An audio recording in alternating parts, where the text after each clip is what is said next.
Memphis, Tennessee, and all through the I'm so fresh and so new. Got a hot album too. I came out of nowhere. This Chicago, nigga. These suckers juice. I keep my promo on them poles. Keep that powder out my nose. I'm staying focused, man. With a million copies sold. King Kong ain't got shit on me. What's my name? Say my name.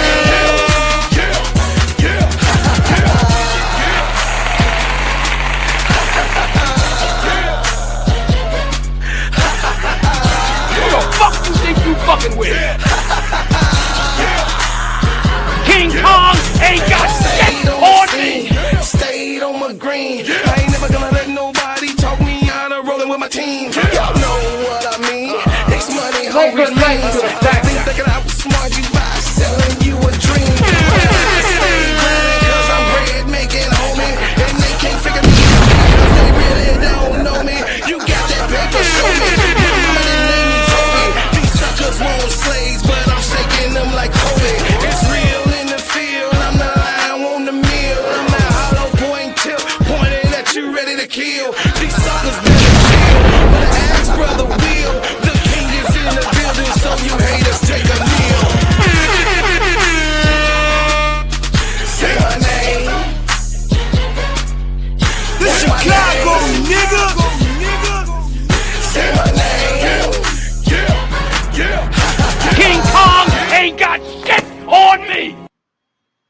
What's up, y'all? What's up, y'all? Come on in. Come on in. Come on in. Hit the like button when you come on in. When you come on in, hit the like button. We finna get on into it. We gonna get into it. I know y'all seen and heard or cut that Israel Talk Sports over there with Sister Keisha, but it is our turn now. Listen, y'all, I want to say what's up to everybody, but first, welcome to the Gingerbread Man Show. This is Steady Serv'n Sports ENT, an extension of Simply Ball Dropping Podcast with my main man, K-Sap. What's up, K-Sap? Shout out to the Full Court Trio. Shout out to the Players Club. Shout out to Get That Off Your Chest. And I got my very, very special guest. That's right, have become a fixture in the game right here in the Simply Ball Dropping Podcast Networks. And the boss say, put that man on. So I'm doing what I'm told. Listen, y'all, with my boy, my brother from another mother, met each other. That's right. During this time, we locked in. My main man, MSL, say what's up to the people. Yeah, the 6 foot brothers, right? In Georgia, right? That's right. That's right. The 6 foot brothers. That's right. No, I'm good. I'm good. Obviously, it's been a full night, that Indiana game, which I know you're going to talk about, or Vegas game for those who talk like that. Yeah, it was all that. It was everything.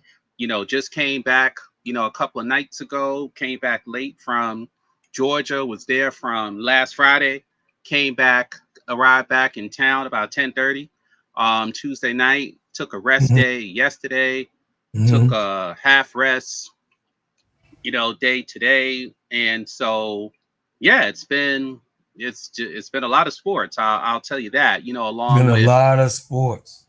Yeah.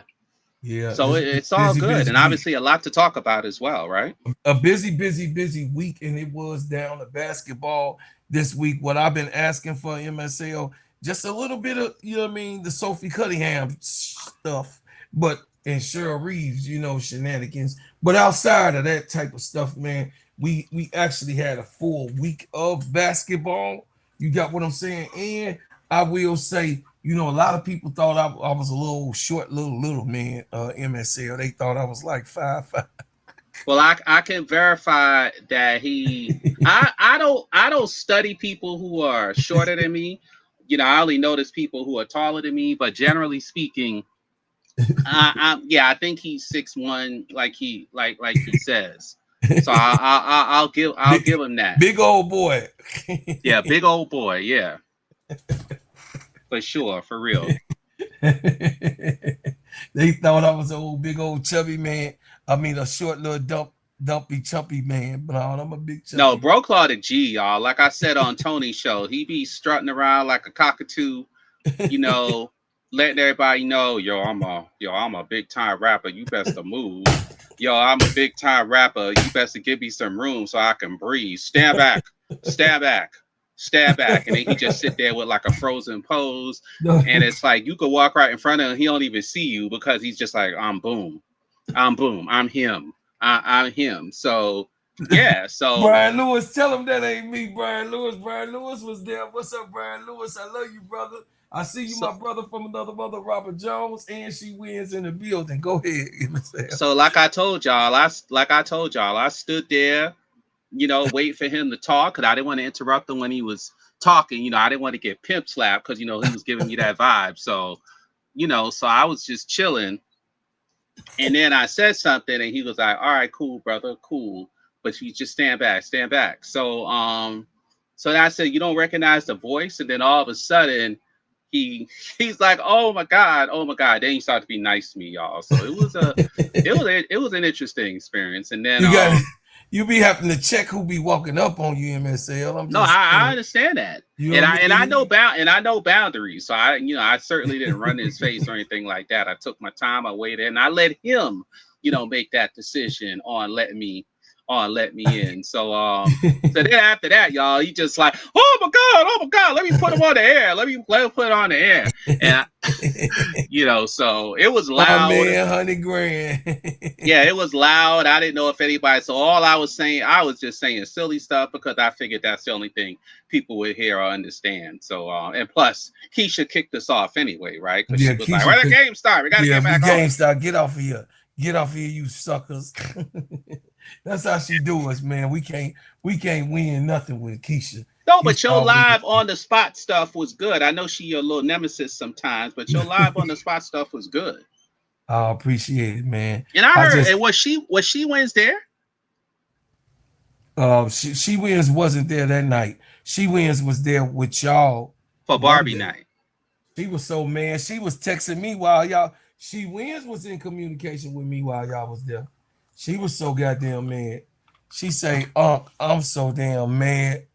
I About the don't know game. what to do." Yeah, man. She wins was hot. She But wins text it's me. so funny. I didn't get to the game until about 10 minutes before warm up started. You know, like once the game is supposed to start, they have warm ups and then they put the clock, right? I think it's 15 or 10 minutes. So we got there 10 minutes before they put the clock on for the shoot around. So I missed like all the crazy pregame stuff. Like I saw the kids and you know with the basketball, dunking the basketball and all of that stuff. But I say that because I didn't come mentally like invested like someone who would have got there 2 hours earlier. Man, you get there 2 hours earlier and you come for all the festivities and everything, and then you get Mm-hmm. blown out like that. So luckily for us, we just got there right, you know, right before the Yeah. game started. So Mm-hmm. it was just a bad game, not a bad experience Right. because we got there, you know, like not too long before the game started, and we were just taking in like all the colors and the activity, and it was just a beautiful, beautiful, beautiful thing. You wish they would have won. You really, really wish they would have won. But instead of going with the conspiracy, I'll just say maybe they had a case of stage fright because I had said on Tony's show, when you really think about it, that team, even in the playoffs last year, they didn't have that type of attention and focus and limelight and all the celebrities and all the colors and all the people. And a lot of their players, No, when you they think haven't about had it, that type of intention because right. And if you, they had to resell the what's up, Jabari? What's up, Kevin? They had to sell the team, MSL. Now now you know that the Dream was a trash bucket team also. yeah, they was They're sold a climb cart. and they still just not trying to climb out also with this Semesco stuff that's going on. I mean, but anyway, you know, y'all that's y'all coach. Go Whoa, ahead. whoa, whoa, whoa, whoa, whoa, whoa. Whoa. Well, you say Semesco stuff, you mean stuff that we already know, or you're talking about stuff that's never been No, discussed? stuff just it's the stuff that we know. about him not knowing rotational spots and sticking with his people. And it's just questionable. How good is he? No, How is good he of a Natalie Nakasi? Probably not. Is he Cheryl Reeves? Probably not. Is he no, even Becky? no, Probably no, he's not. not. He's not But even he's not even old girl over there in Toronto, Sandy Bernardello. He's not. and to his credit, he beat Stephanie White twice. So I guess I got to give him the benefit of the doubt. He beat Jose Yeah, he with beat Dallas Jose. twice, but he just hasn't seen to master Becky or to master Nakasi. They did beat Minnesota once, and then Minnesota They beat beat them the again. tempo too. Yeah, I think they have one more game with Minnesota. Yeah, they beat Toronto, I think, 3 times, right? So Two times. 2 times. So I mean, Uh, I think he has some good points. I don't want to say he's totally. I think he has some good points, but obviously his in-game management and changes to a lot of us leave something to be desired. He has Juice. had he has had games where he's come out of halftime and then things have changed and the team played much better the third quarter, but Mhm. they haven't had those games lately where they turn things around in the third quarter. So there's a lack of consistency. And obviously people love to say, oh, why you blame the coach? Why don't you blame the players? But at some point, if you keep doing the same thing over and over and over again, then who else can you look at but the coach? Because it's up to the coach to change things up, change the rotation, change certain players, or offer bounties, offer threats, whatever works. But you can't have the same thing over and over and over again and then keep blaming it on the players. Hey, shout out to my brother Robert Jones. If we went to grammar school, Robert, in high school, I would definitely be in trouble going to school with some of these guys, him and Brian Lewis. But I'll tell you this, brother MSL. You know, it's hard to keep the main thing when you see my baby Your go. boy is funny, by the way. I Yeah, just read when what you he see said. right But when he is different than Bob Jones, right? Bob Jones is a Clarkie, right? yeah, Barb Jones is a Clarkie. That's Robert Jones. That's No, I that's know Robert LSU. Jones is more Yeah, distinguished LSU. from what Yeah, I remember. LSU. Yeah, he's Yeah, more distinguished. LSU. But the thing is this, bro. Um, the baby goat was suffering Monday. It was like nobody really trying to help me. I know Ryan had, you know, uh, whatever lapses that she has, but I mean, I'm getting sick of the lapses. It's a coaching error at the point when you see She did play a decent game that game. I think she had 19 points. 19 points. She had 19, but she plays in spurts. But Right. Leash had a terrible game. Terrible game. Nas was nowhere to be seen. She was in the And you locker room. know, Laz was and you in the locker know, and JC, let's be real. And I'm guessing you were one of the people who was like, no, let Angel play more point forward. But room. JC, she was terrible in the very beginning of the season. Then she got a Hmm. lot better when she had that stretch in the middle of the current season. But Hmm. now the last 5, 6 games, she's been back to not playing point guard that very well and being killed on defense by bigger guards. So Hmm. so the team is either going to have to relook her at the end of the season, or now that she's not playing as well, maybe you want to get Angel more involved at the top of the key, with the offense. And she did seem to do that, It's not looking last. good, MSL. It's not. I'm just telling you, guard play win playoff games. Big your fours and five win championships, right? I'm just saying, The guard play ain't what it should be. thank you, brother. I love you so much. It's it's really ridiculous that we have to talk about somebody driving in with a 6'7", 6'6" person there, and you're trying to take it to the cup, and that But person. do you think they have enough talent to overcome that in the first round, depending on their seed? I, I I got to see who they play in the first round. Right. Like if they play Dallas, right? would you be like, oh, okay, I think they can beat Dallas. Now, mind you, just because you beat that's a someone hard three times task. in a That's a row, hard task. That's gonna yeah, be a just because hard you beat task. somebody 3 times in a row doesn't mean you're going to beat them again Yeah, that's gonna be in a a 3-game. no, that's gonna be a hard task. I would say they'll beat the FIFA before they beat Dallas because Dallas match up with them. Well, Match up with them. Dallas is susceptible to size. No, They've so been is beat up. They've been beat up by um, size. yeah, but so is I mean they gotta leave Leroux if they play him. You know what I mean? If they play her, they got 6-7 over there on the bench. I mean, Shakira had 27 the last game. I think Kiki had 22, and the game before that, they both scored in the 20s on them. Because they keep Alana Smith, which is well, to Alana Smith credit last night, she had 21 points. But I'm saying yeah, she's been playing well lately. Alana Smith was missed. She also had a double-double. You know what I'm saying? But let's play let's get tonight's game into it. Yeah, let's get right on into it, brother. Here you go. Caitlin, so many plays decide a game like that. They obviously had 2 buzzer beaters, but what goes through your head after 2 free throws like that at the end of regulation?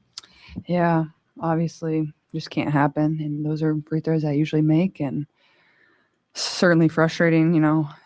Obviously one of them gives us a 2-possession lead and kind of cost my team there for sure. So that's on me. In the first half, what did you feel like flipped from that moment until even the end of regulation that got them back into it? I think we just became flat. I think it was like 2:30 left or 3 minutes left in that second quarter, and they called timeout, and we were playing with great pace, and then it led to some turnovers for us and like easy transition buckets for them, and that's kind of where they thrive. And I felt like that kind of got them going, got them some momentum, and that was probably the difference right there. They let them back in the game, but they're a talented team. They were never going to just go away. That was never going to be the case, but.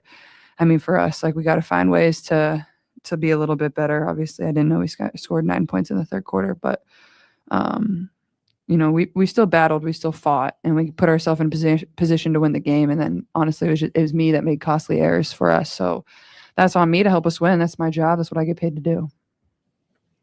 Aaliyah, when the offense was struggling in the second half defensively, you guys were getting the stops and kind of keeping yourselves in the game on that end. What do you think of what you guys were able to do defensively tonight? Yeah, I thought we were pretty focused. We knew that for us, even if our shots didn't go in, we had to lock in. I honestly thought we did a pretty good job of that. We tried to make them shoot tough 2s, tough 3s. I think we could have did a better job cleaning up the boards. I don't think they got as many points as they probably could have off their second chance opportunities. So for us, it's just making sure that we give them one shot.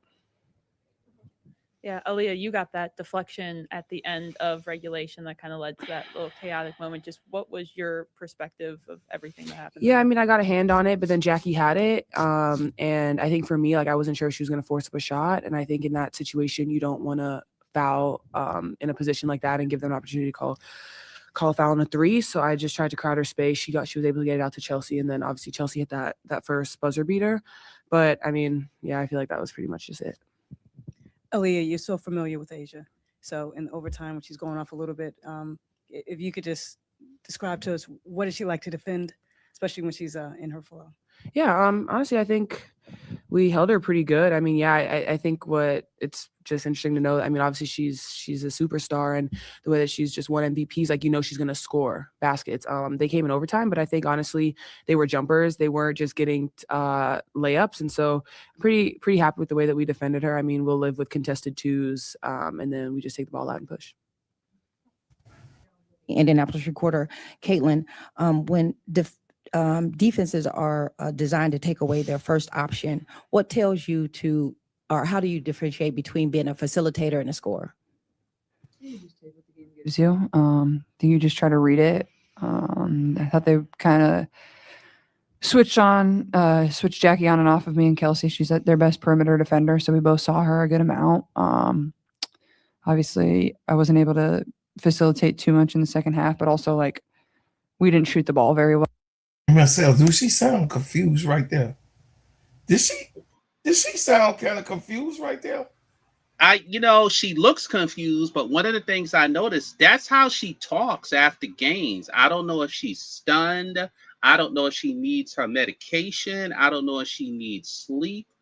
But yeah, you know what I say? She sounds like she sounds, and her lips and mouth move like a Jim Carrey character. I don't know if it's one of his characters from In Living Color, but she sounds like Jim Carrey when she talks. When he talks in that crazy voice with the big old facial expressions, Let me and tell you something. that's how she sounds. Like she doesn't sound like someone. It almost sounds like everything is a joke Yeah, with her. Like everything's a joke. Everything is like cynical. she's not able to read the room. Okay, let me here you go. Switch Jackie on and off of me and Kelsey. She's their best perimeter defender, so we both saw her a good amount. Obviously, I wasn't able to facilitate too much in the second half, but also like we didn't shoot the ball very well overall. So, you know, that poses a little bit of a challenge at times, but also our turnovers just need to take care of the ball a little bit better as well. And I think for myself, you just like read the game. They were doing a lot of switching. So you try to exploit mismatches when you can, but just take what the defense gives you, and every team's going to guard you differently. So you kind of got to read through the first quarter and then decide from there. Thank you. Cool. Yeah, she definitely seemed like she's on Valium or something, or that's Yeah, just man. It seemed like she had to go take a couple of downers. It seemed like allegedly. I don't know, but allegedly. It's just how it sounds. All right, the other side, chat. Am I supposed to be talking to this? Yes or no? Right. We had a play. It wasn't for me. It wasn't drawn up that way. Aaliyah Boston deflected it. It was a pass to me, and it was going to be a different shot. But Jackie, like, she kept playing, hit it back to me, and I looked up at the clock. I only had 1 second, one dribble pull, knocked it down, and then overtime. Well, first of all, Asia had a great stop defensively. Like we always say, it's going to come down to our defense. And she had a great stop defensively. Got it to me on the outlet. I knew Becky wasn't like we had an advantage. She wasn't going to call a timeout. So I hit it to Jackie, make her go score the basketball, but she hunted me on 3-point line. Looked up at the clock again, and knocked it down. Woo! Amazing. She called herself amazing. Shit. you know Consistency. you bad when you And, can call on yourself both ends amazing. of the floor, she had the assignment Yeah. of guarding one of the toughest guards in the league, and probably the league has ever seen, in Kelsey Mitchell. And then coming back and doing that on the offensive end as well. She had a slow start in the first, but just because she had foul trouble. Came back, we were like, we're going right back at you. Let's go. And we were able to get the stops and play in transition. Before we move forward, Pause that for a second. Okay. Pause that for a second. Did you peep the game that Chelsea Gray said? This is like an Olivia Miles comment where she said, I was guarding one, or they were guarding one of the best players in this league. No, you know what? One of the best guards in this league's history. And you're waiting for the drum roll, and she goes, Kelsey Mitchell. See, we could talk about this another day, but there's an entire clan of No. This WNBA. tonight it's about.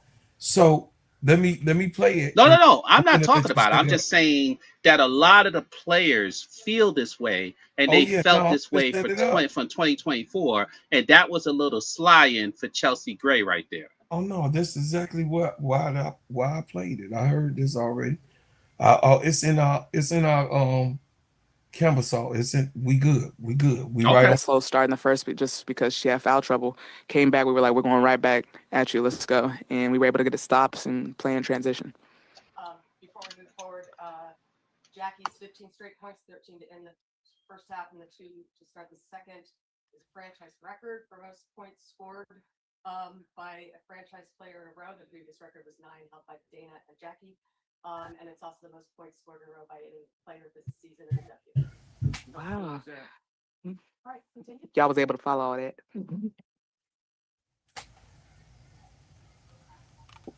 thing for Jackie and then everybody else as well. What does that show about this team? Like, just how special they are? That to me or was you? Either. That's to Okay, you. so- Basketball is a game of runs, and we caught fire and got momentum heading into halftime, and that's what we needed. We needed to see the ball go through the net. We needed to get some stops defensively and kind of have them on their heels. So we went on a run, and that's what basketball is all about.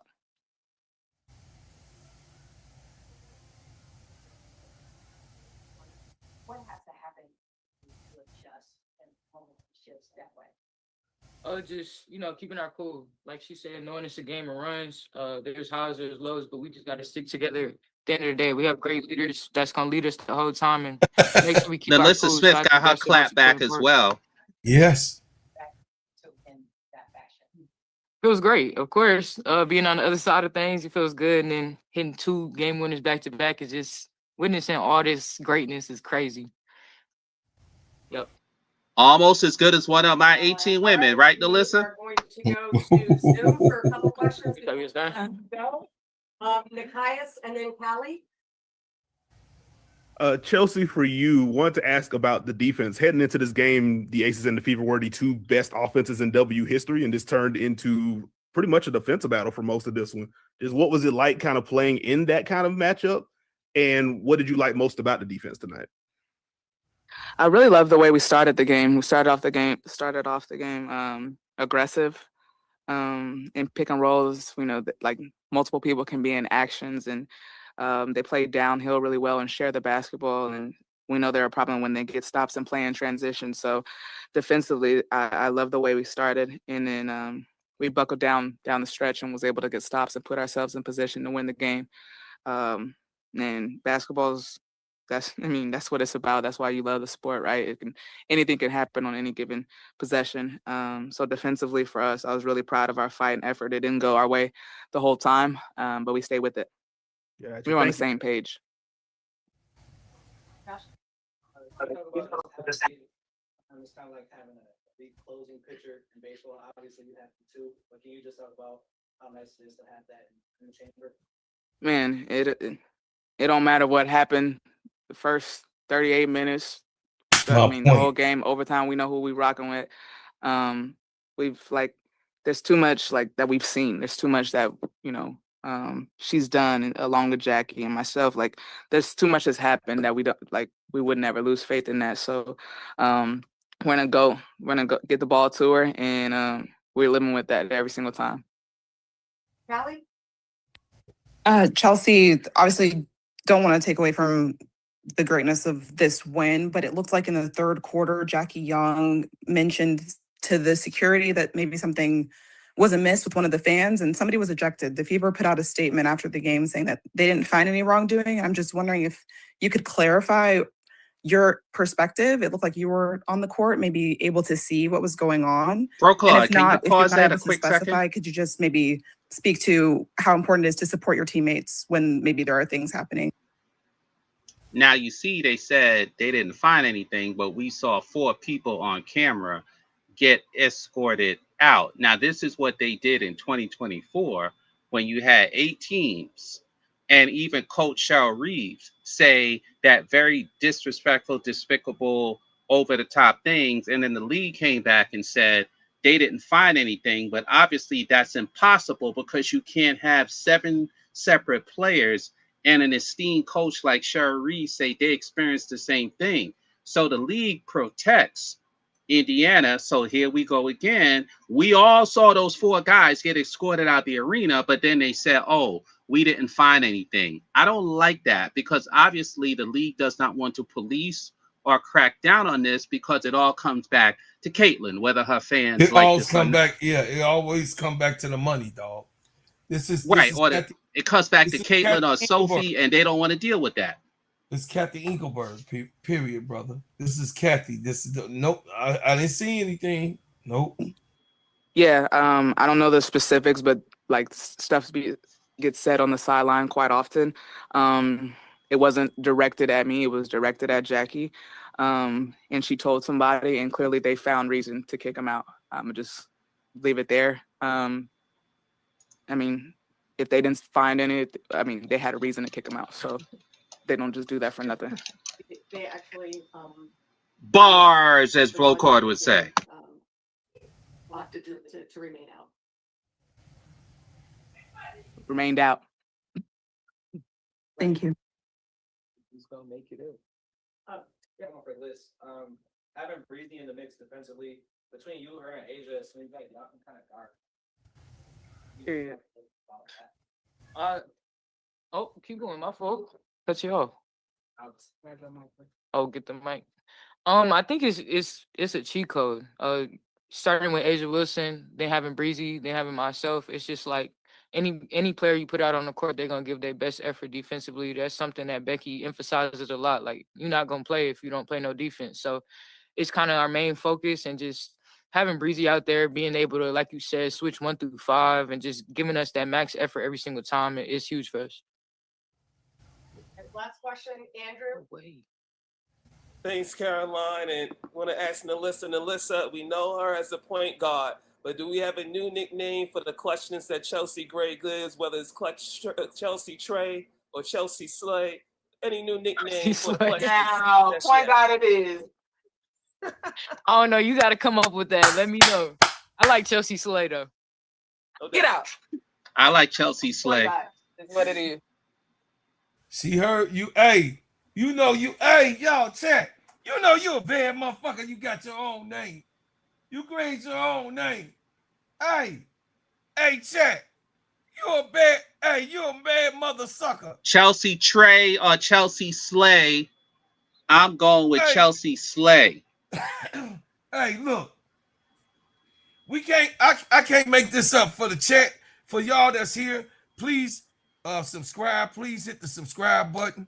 Please subscribe here if you haven't. We only got 35 more subscriptions to get to 5,000. So if you guys can help me get to 5,000, I'm definitely appreciative, and now I appreciate it. You know what I'm saying? I'm really appreciative of that. And also, y'all, please hit the like button for me.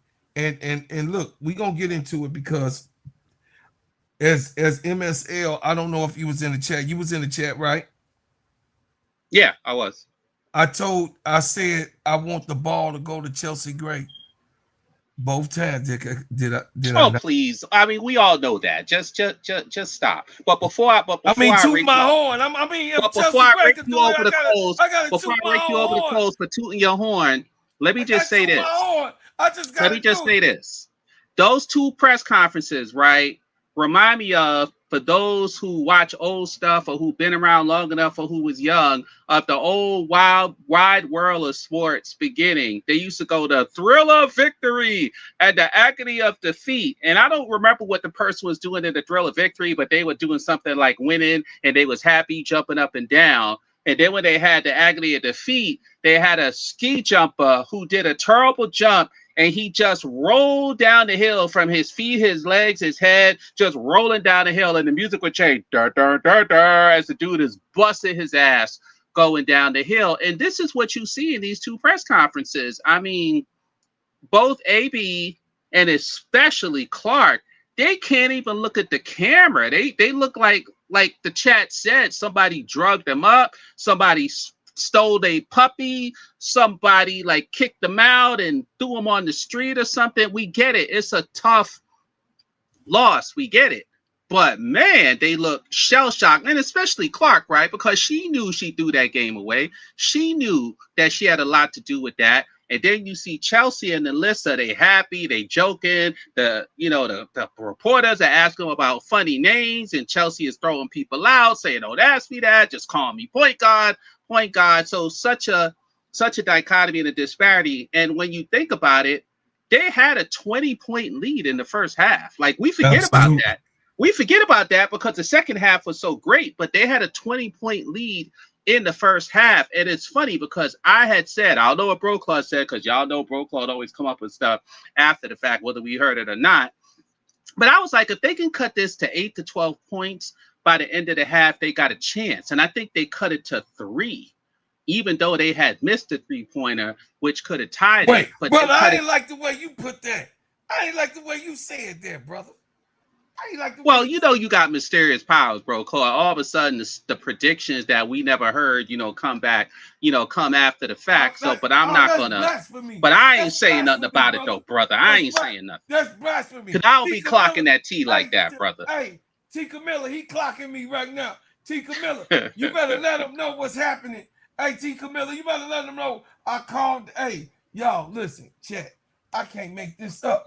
Just because I'm gonna just put it on my Scorpio Nation and the way that I have, that intuition. You dig? I got a certain intuition about things, and people don't understand that. You know what I'm saying? I call it like I see it, right? And MSL is just right here, right now. Just won't give me the love and show me the love. The brother know what I'm saying is the real thing. He just don't want to give me the love and show me No, the love. we love you too, You know bro, Claude. We love you. We love you. We love you. But damn, bro. Don't want to give it up. Hey, you just don't want to give it up to But be happy. But be happy you're not the wild world of sports guy flopping down the hill with the music going da da da da da da da da, and the dude is like, that dude probably ended up at the bottom of that hill like dizzy and traction. Probably had to be helicoptered out or something. Be happy that's not you, because guess what? That's Caitlin Clark. Especially, and that's Aaliyah Boston today, because they done fell down that hill like 99 times, because so many times they thought they were going to climb the hill and get to the promised land, as Dr. King said. But unfortunately for them, Clark threw the ball away, gave the ball away, missed the free throws. She took an ill-advised three-pointer at one point when you were like, okay, let's set up the offense. And she just came down and chucked up a three. And I'm sitting there saying to myself, what are you doing? Now, I'll be honest. I was one of those people who had to sound off because I didn't want to hear Candace. I was actually listening to you guys, right? And your play-by-play, you and Keisha. So, but I hope someone on the broadcast said, what is she doing? Because she made so many bonehead plays at the end of that game. And this is what we mean, y'all, when we say that she doesn't know how to play in a half-court offense because she's not a point guard. Like, she's not a point guard. You also saw, and I know Broclaw went to say this, so I'm not stealing his thunder, Stephanie White substitute her the last 11 seconds of the game because she didn't trust her defense. And then the game was physical. Another thing I noticed, Broclaw, you see how poorly everybody shot? Let's be real, chat. Let's be real. I kept saying in the chat that the way they officiated this game is the way a lot of Angel Reese's games are officiated for a large part of the year. And guess what? Everybody had poor shooting percentages. You know why? Because they was getting clobbered, they was getting fouled, and the rest were not making the calls. Now, credit to both teams for playing through it. But when they want to talk about shooting percentages, look at that game today. Asia was being abused. They was hanging off of her, but to the ref's credit, it was going both ways. The only difference is Asia was being double and triple teamed more than Aaliyah Boston was, the same way that Angel would be double and triple teamed more than anyone else on the Dream. But you saw the shooting percentages because that's how the game was being called. So I give the Aces mad credit for not even bringing up the officiating by name at the end of the game. Now, of course, they won, so they could, they can say that. And good old shell shock Clandiana, they still sitting there trying to say, what happened to me? What happened to me? Like a cartoon character when they get hit on the head and they go, rub, and you see the little constellation flying around their head. Like, they're still trying to figure out what the hell just happened. But and you and I talked about this before we came on, bro Claude, which we forgot to say to the chat. Everybody in the chat in the first half was saying, so y'all just came and destroyed the Dream like that, and then you play like ass against Clandiana? Like, what's up with that? So the fact that they won and helped the Dream, I think most Dream fans will take that instead of just having a haterade that they came and bust that behind up in Georgia. What's your feelings, bro Claude, on everything I just said? Okay, now look. For the reference. The scoreboard back up. Okay, I got it.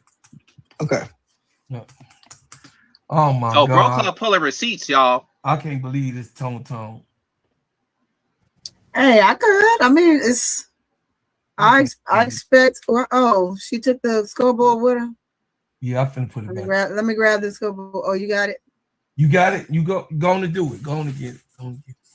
Go on to put it up, sweetie pie. Oh, tone. These my receipts. Why is it not let me? Okay, there you go. We finna hear. Oh boy. Oh, okay. We about to go, chat.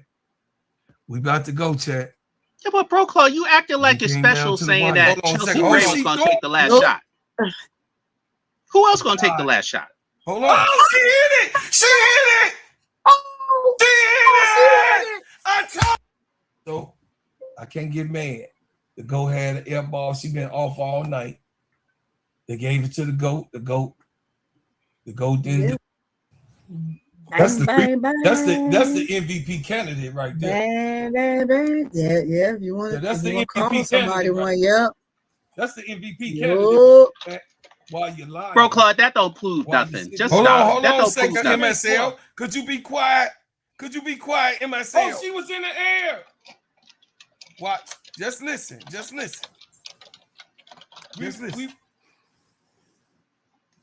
She's like, go ahead and foul. You got to foul.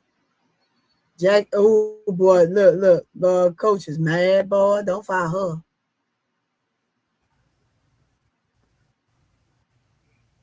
Here come Chat. Claude, they're saying that when she landed before she got the ball in. But she didn't. As she was coming down? No, she did not. She got rid of the ball. Well, that's what we both were different. Yeah. Who we give it to? Jackie Young. Hey. Old youngster. No, I would give it to. You can give it to Jackie Young, Chelsea Gray, or the Mamba because they all hit that shot. Crunch time, I give it to Chelsea Gray. Oh, who I say? Oh, that ain't what y'all gonna have to put the scoreboard back. Who I say? Crunch time, I'll give it to Chelsea Gray. So nanny boo boo, she wins. You too late too. You should have rolled with Russ. Didn't Chelsea Gray already hit a previous 3-pointer to take it into overtime? No, she did not. Chelsea Gray hit both key 3-pointers, Bro Club. Yeah, that was the key 3-pointer to tie the game to go into overtime. Oh, okay. That was the three that I was talking about to go into overtime. No. It was a good pick. I'm not saying it wasn't a good pick, but it's not like you. But it's not like you broke Claude Adamas because. So y'all trying to down? No, but you're not Claude Adamas though because it's not a hard pick. It was going to be Jackie, her. It's going to be Jackie, her, or Asia, or Jackie possibly Young Jewel Lloyd. But more than likely, it is a hard pick. Jackie Young is hot. Jackie Young is hot right now. She's hot, so it's a hard choice. And then the Gold Mamba is known for knockdown last second shot. She is. So it's a hard choice. But you still not broke Claude Adamas because, because it was saying so. Because you a hater and I'm a player, and that's the whole difference. You just. But I was sitting there saying Chelsea Gray too. But I was sitting there saying Chelsea Gray too. But I'm not going to announce it to the whole the whole chat. Like I was thinking Chelsea Gray too. I don't know if you was thinking Chelsea Gray. You probably was thinking. You probably was thinking Dana Evans. That's what you probably. Oh, that's Grizz. No, you may want to talk to Grizz about you that. Was good. Goon, you and Goon was talking about Dana Evans. Y'all just man that I be calling stuff and I know how to see and play this game. I'm just saying I knew that Chelsea Gray was gonna knock that guy. No, it was beautiful. It was beautiful. I mean, she, and the thing is, she only had 11. She only had 11 points in the game. That's it. So, the whole game, she was missing. So when I saw that go in, one of the things that came to my mind was the FIBA World Cup. I was saying, now, young whippersnappers, y'all may think that y'all are there yet, but it's this toughness, Right. it's this toughness, it's this experience, it's this guile, Right. it's this fight. That is something that youth does not present. And Chelsea Gray was showing the youngins, this is why y'all are there and we're there, because we got to show you how to be like us. That's right. That's it. Here go your girl, your favorite coach. You have 3 free throws that could end it right there in regulation, and none of them dropped. Do you feel like you need to say anything to Kelsey and Caitlin in a moment like that?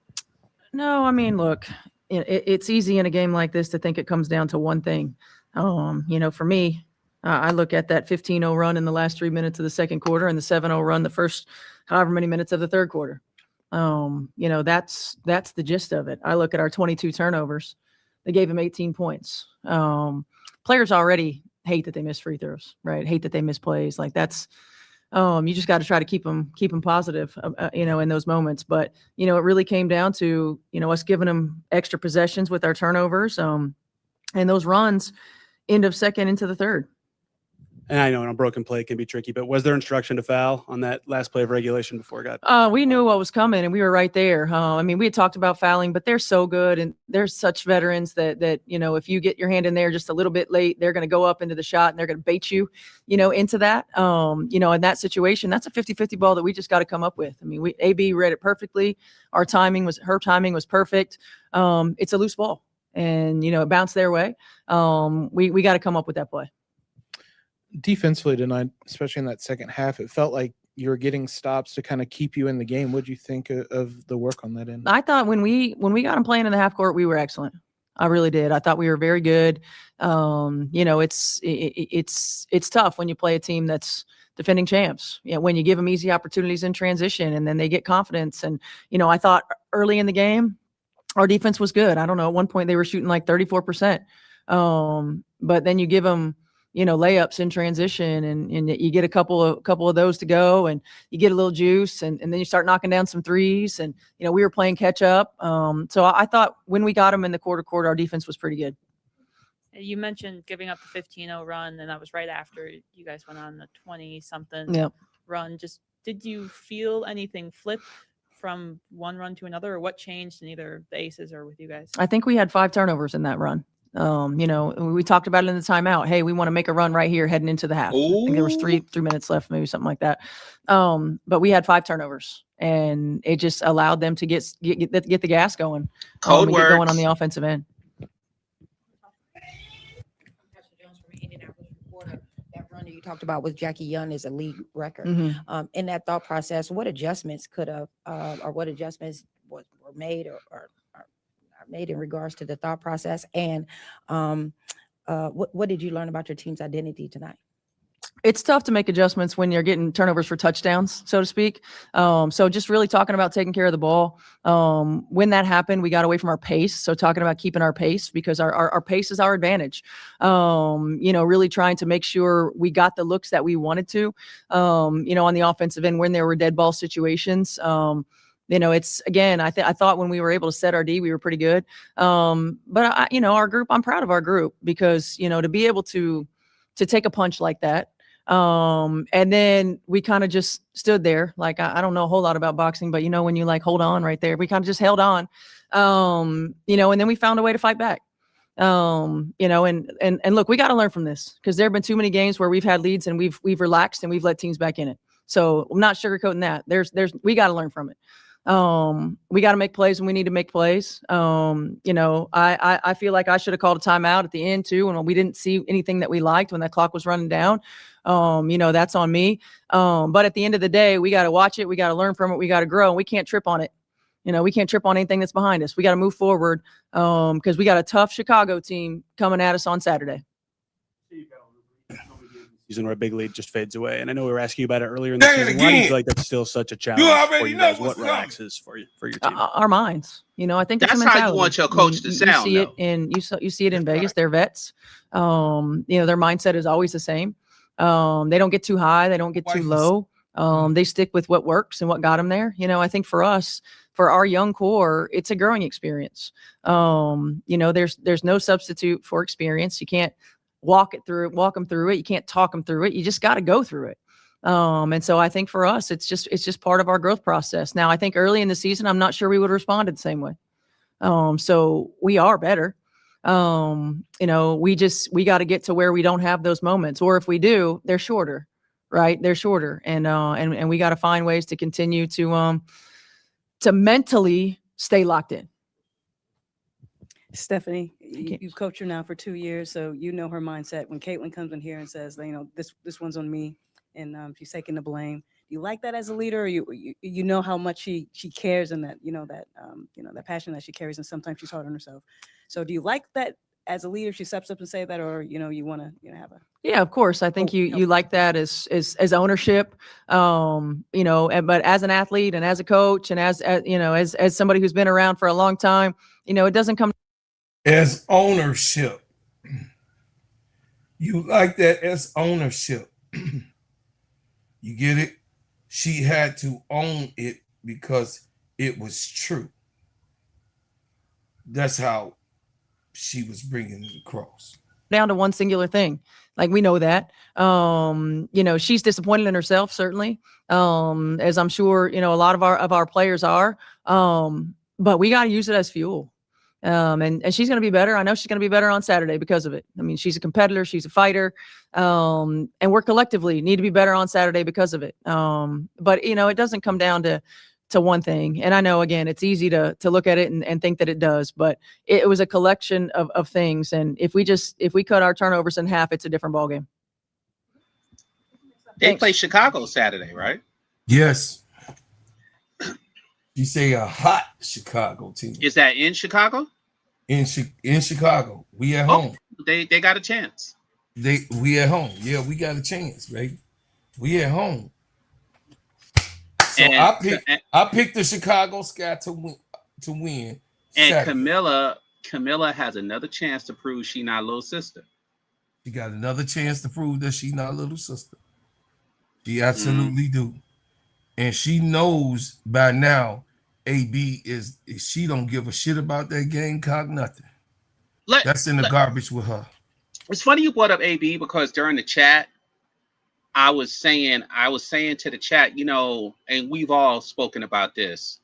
You see these silly Clarkies that always like to attack like AR5, right? And whether it's true or not, some of the stuff they like to say is she can't jump, she's clumsy, and they say she's abusive and overtly physical. And every single time I watch AB play, what jumps out at the screen is she can't jump a lick.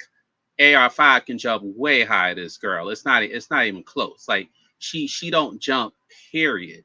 We know she's the elbow queen of America. That's why she's promoting macaroni right now. And she doesn't necessarily have, no, it's true, elbow macaroni. And she doesn't necessarily have moves. She's just very physical and very purposeful with her moves. Angel's a lot quicker than her and more artful in how she makes her moves. Like Angel can face up from the post and then spin around you or go around you or jump around you like she did in the last game versus Phoenix. And Angel is not nearly as dirty as most of y'all already know as AB. So I always find it ironic. They take the things that their players have, mainly Clark and AB, and they turn it around and they say this is Angel's issue. When you actually watch them, it's really Clark's and AB's issues, because she was beating up on Asia like it was going out of style. I mean, I could not believe how much she was beating up on Goat. I was just sitting there like, this is pitiful. There was one, towards the end when Asia was just like begging for a call with her body. And then she looked and she turned around and they still didn't give her the call. But to her credit and to the whole team's credit, they ran up the court and did what they had to do and kept playing the game until they could find a way to win. So you got to salute the champs on that. But my God, this was like boxing on hardwood. Well, they let the GOAT get beat up. But I will say this. I differ with you. I think AB is very nice. I think she's clean around. She as a person had nothing to do with her game. There are a lot of football players. Walter Payton was a nice guy, but he was a killer on the field, right? You gotta listen to me like I listen to you. No, I'm sorry, my bad. I'm sorry. Yeah. Listen to me. Don't get triggered. Oh, I come said, on. I think she's very nice. When I mean she's nice, that's a Chicago slang. She nice around the rim. She nice. The way she play. I think she's a good player. I think that AB can shoot the three. She can AB this has year. she just hit 3 in this game. What are you talking about? I said she can this year. I said this year, this season. No, every year she's progressed. I mean, she's just getting off a rookie contract. This is her first contract, so she's not even considered a vet yet. You got what I'm saying? So this is her first rookie contract, and she's 4 years in. This is AB. AB is a Brutus, right? No one really liked no one really liked Hakeem Olajuwon abundantly, because Hakeem Olajuwon would beat your ass. He was a very he was very skillful. He was a brute. He gonna slap your balls down. He gonna punish you in the paint. He gonna put the ball on the ground. You know Hakeem's game.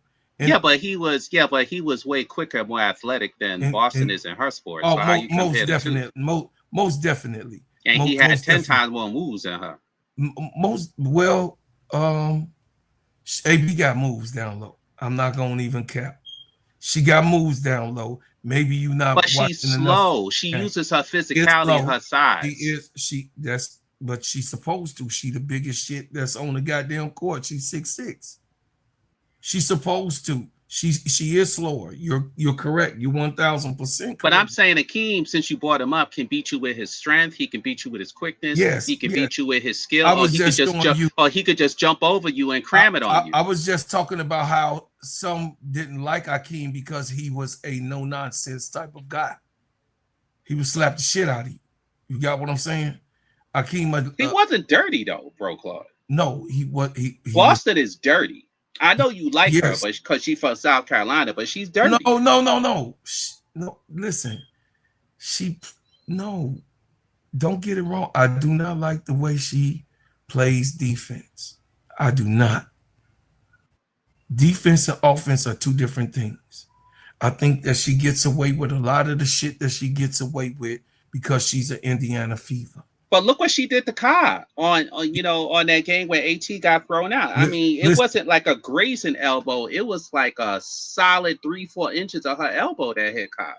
No, she's a very me and you are responsible to differentiate defense and offense because that's the type of people we are. We're very knowledgeable of the game.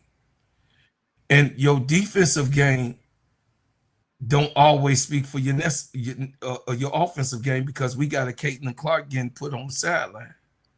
Whereas if you were an Indiana Fever and you, MSL and I were getting a check, we want AB out on that court. Better on our side than their side. She's that type of defensive player. I agree. I don't blame her physicality. If that's what works for her, I don't blame her physicality. All I was saying was I find it funny, and I know we're not really talking about this now, but I noticed it during the game, but I find it funny that those folks try to paint Angel like she's some sort of enforcer or bull in a China chop, and she's not.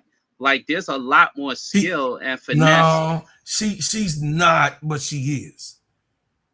Angel is very physical. No, Angel's physical when she's in front of the basket. Oh yeah.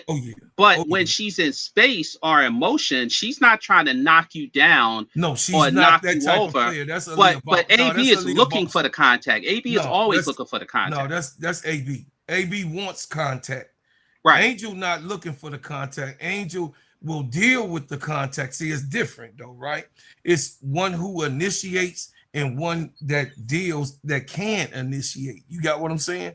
But she defers because she's a clean player, right? Angel, I'm talking about, right? Correct. So she defers. and me and you have gotten on her for deferring sometimes on certain plays. Was like, man, no, Angel, you just stay you, be you. But whereas AB, she gonna damn near hurt a person. Yeah. Like she almost hurt the GOAT. She almost, you know what I mean?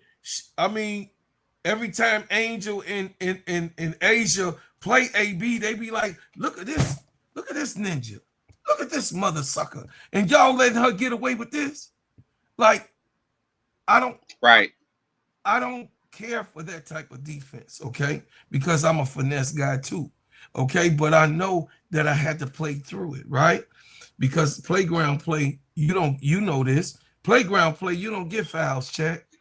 But and if the refs are allowing it, which was the case tonight, then you could then you can see Boston saying, okay, I'm going to do what I can get away with, and I could almost guess that they're not friends. They may talk when they have to, but I get the feeling don't like AB.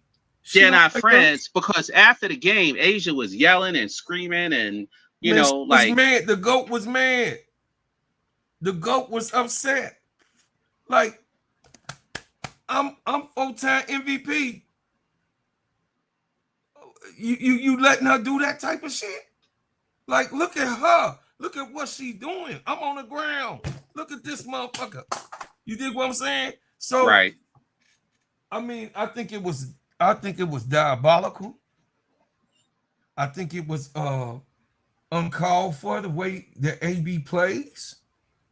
But hell, she on a team with a coach that condone it. You understand? She on a so you think that's like a Sandy Brondello thing? Hey, she on a team and has a coach that condones it. You know why? Because the same coach she had was AT coach when she choked the shit out of Angel in the air and slammed her down. Okay? Let's not act like this Stephanie White all of a sudden could get somebody like AB. No. Oh, I see. You're saying she's the kind of coach that if she has someone that's big like that, she's like, use it to your advantage. Absolutely. And AB has gotten worse since Stephanie White has been that coach. Last year was the worst that we've seen AB play physical like that. We ain't really nobody liked her last year. No, AB wasn't playing like that in 2024 like that. AB was more of a finesse gamer.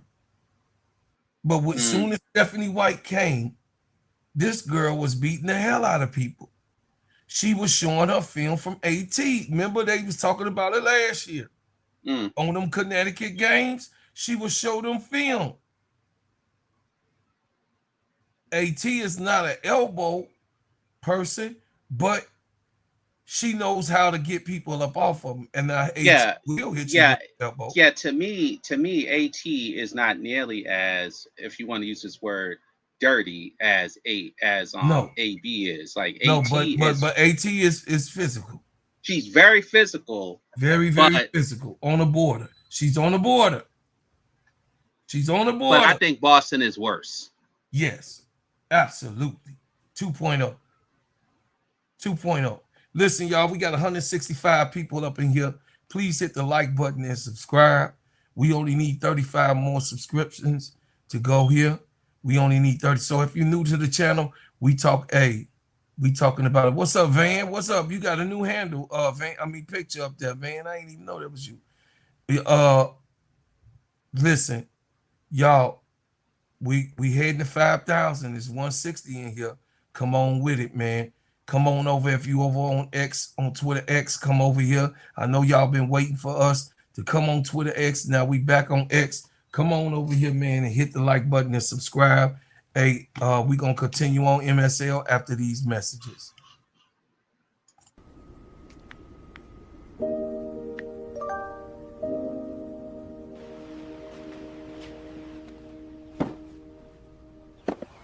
Got a package for you. Oh my gosh, thank you. I've been waiting for this. You are very welcome. Have a great day. Bread House Butters and Essentials keeps my skin looking good and smelling good. Their pineapple and mango scented shea butter are my favorite. Hey there! Hey, baby, did you buy that shea butter that smell good? You know I brought some Bread House Butters.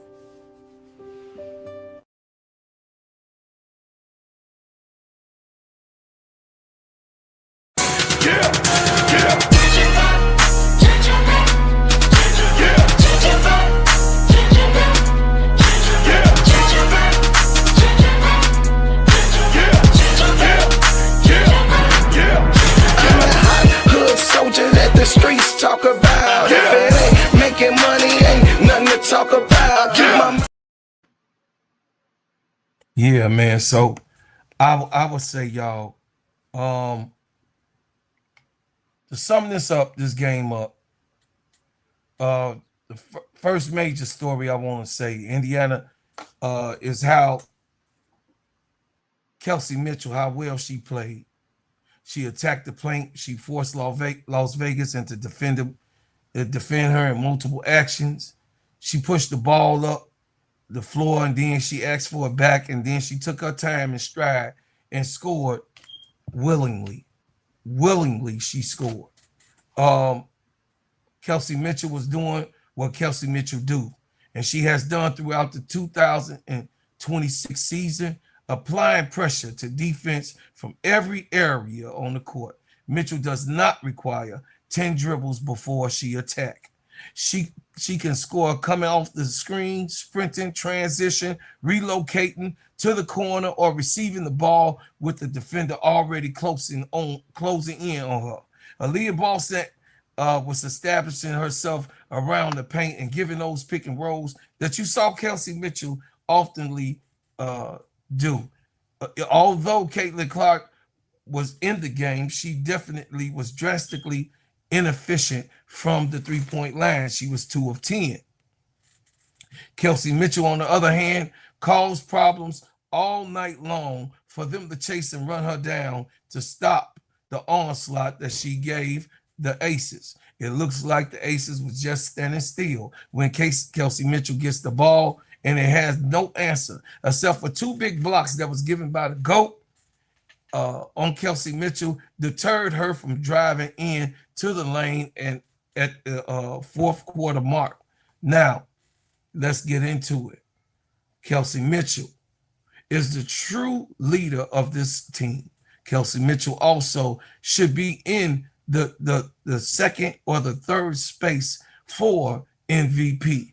Arguably, it is others that is there for that race, but no doubt, Kelsey Mitchell is the leader of the Fever. Mitchell rescues the Indiana Fever each and every single time. They depend on her to get it done most of the time. I know everybody, or the Caitlin Clark fans that do come up in the chat, I know you guys want Caitlin Clark to be the girl.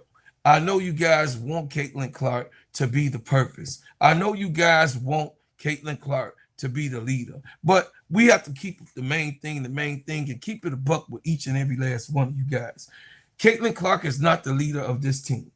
Caitlin Clark is a role player on this team. The reason why I say she's a role player, because the role player that's on this team is not Kelsey Mitchell, especially when she leads in scoring. She leads on the way the offense in the play actions is happening. She's needed on each and every play action. And then in crunch time, they're not looking for Caitlin Clark to actually make the great play. The astonishing, the absolute, the hero ball type of creation to really play in this game. Kelsey Mitchell is all of those things and above. I just think that Kelsey is probably MSL one of the fastest and the most flawless tools in this game, and she's undersized as a two throughout the whole entire league. So I'll let you go ahead and draw.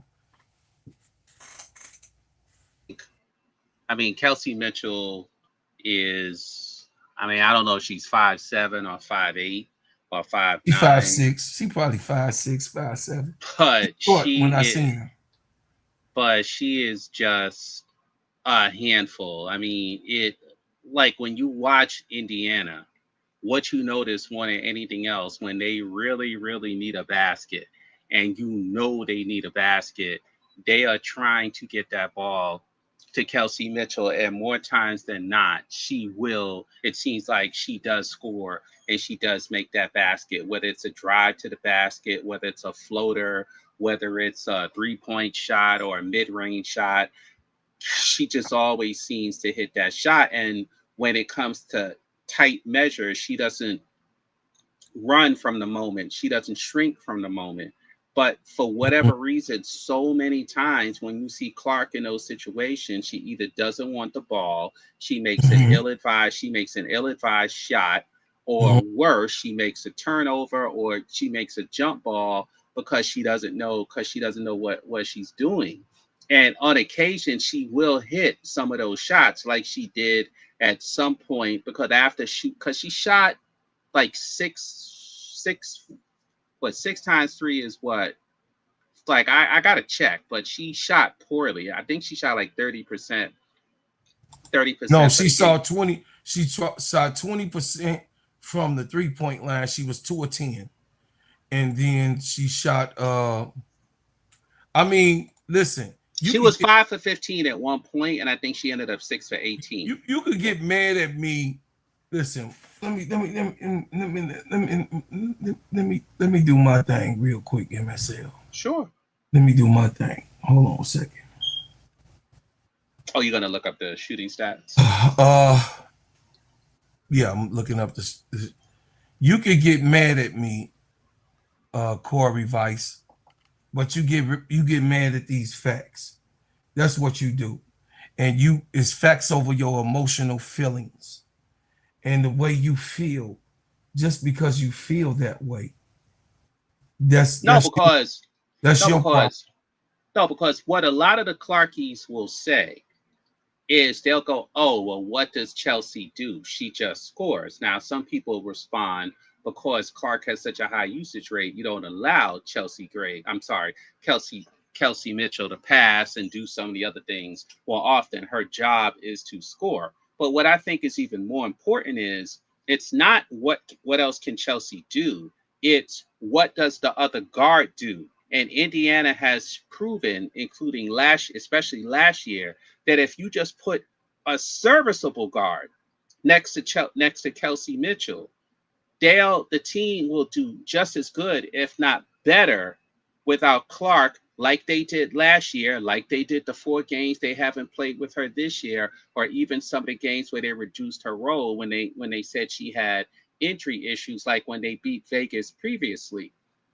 You don't need your point guard chucking up 20 shots when you got Kelsey Mitchell there, especially a point guard whose handle is not that great, as we saw against Asia. She couldn't beat Asia off the dribble. She couldn't get Asia off balance. She couldn't get Asia off balance, and it's almost like she just gave up on the play and tried to throw the ball away because she was frustrated. But the irony is she didn't even try that hard. There was no bang bang explosive crossover or bang bang head and shoulder fake. It's like she just meandered with the ball, like she didn't know what to do, or like she was intimidated by GOAT, and then she just tried some dumb pass. And the irony that I find with this is Angel Reese fans are not going to go and create videos and put them on a loop to show the closing 60 seconds of what Caitlin Clark did. But if that was Angel that had a close like that, you would see 100 videos on YouTube and all these other places where they would play it in a loop, making fun of her. Yes. But all players make bad plays. That's just the sport. But for some reason, they only want to show, and we know why, they only want to show Angel's mistakes, but Clark makes just as many, if not way worse mistakes Well, than Angel does, because Angel's a money player. Angel's a money player. But here it goes to show you. Angel's a closer. Clark is not a closer. Eight turnovers. You have to be pulled off the court doing defense. And Corey Vice. See, I know you're an emotional guy. You're not a rational person.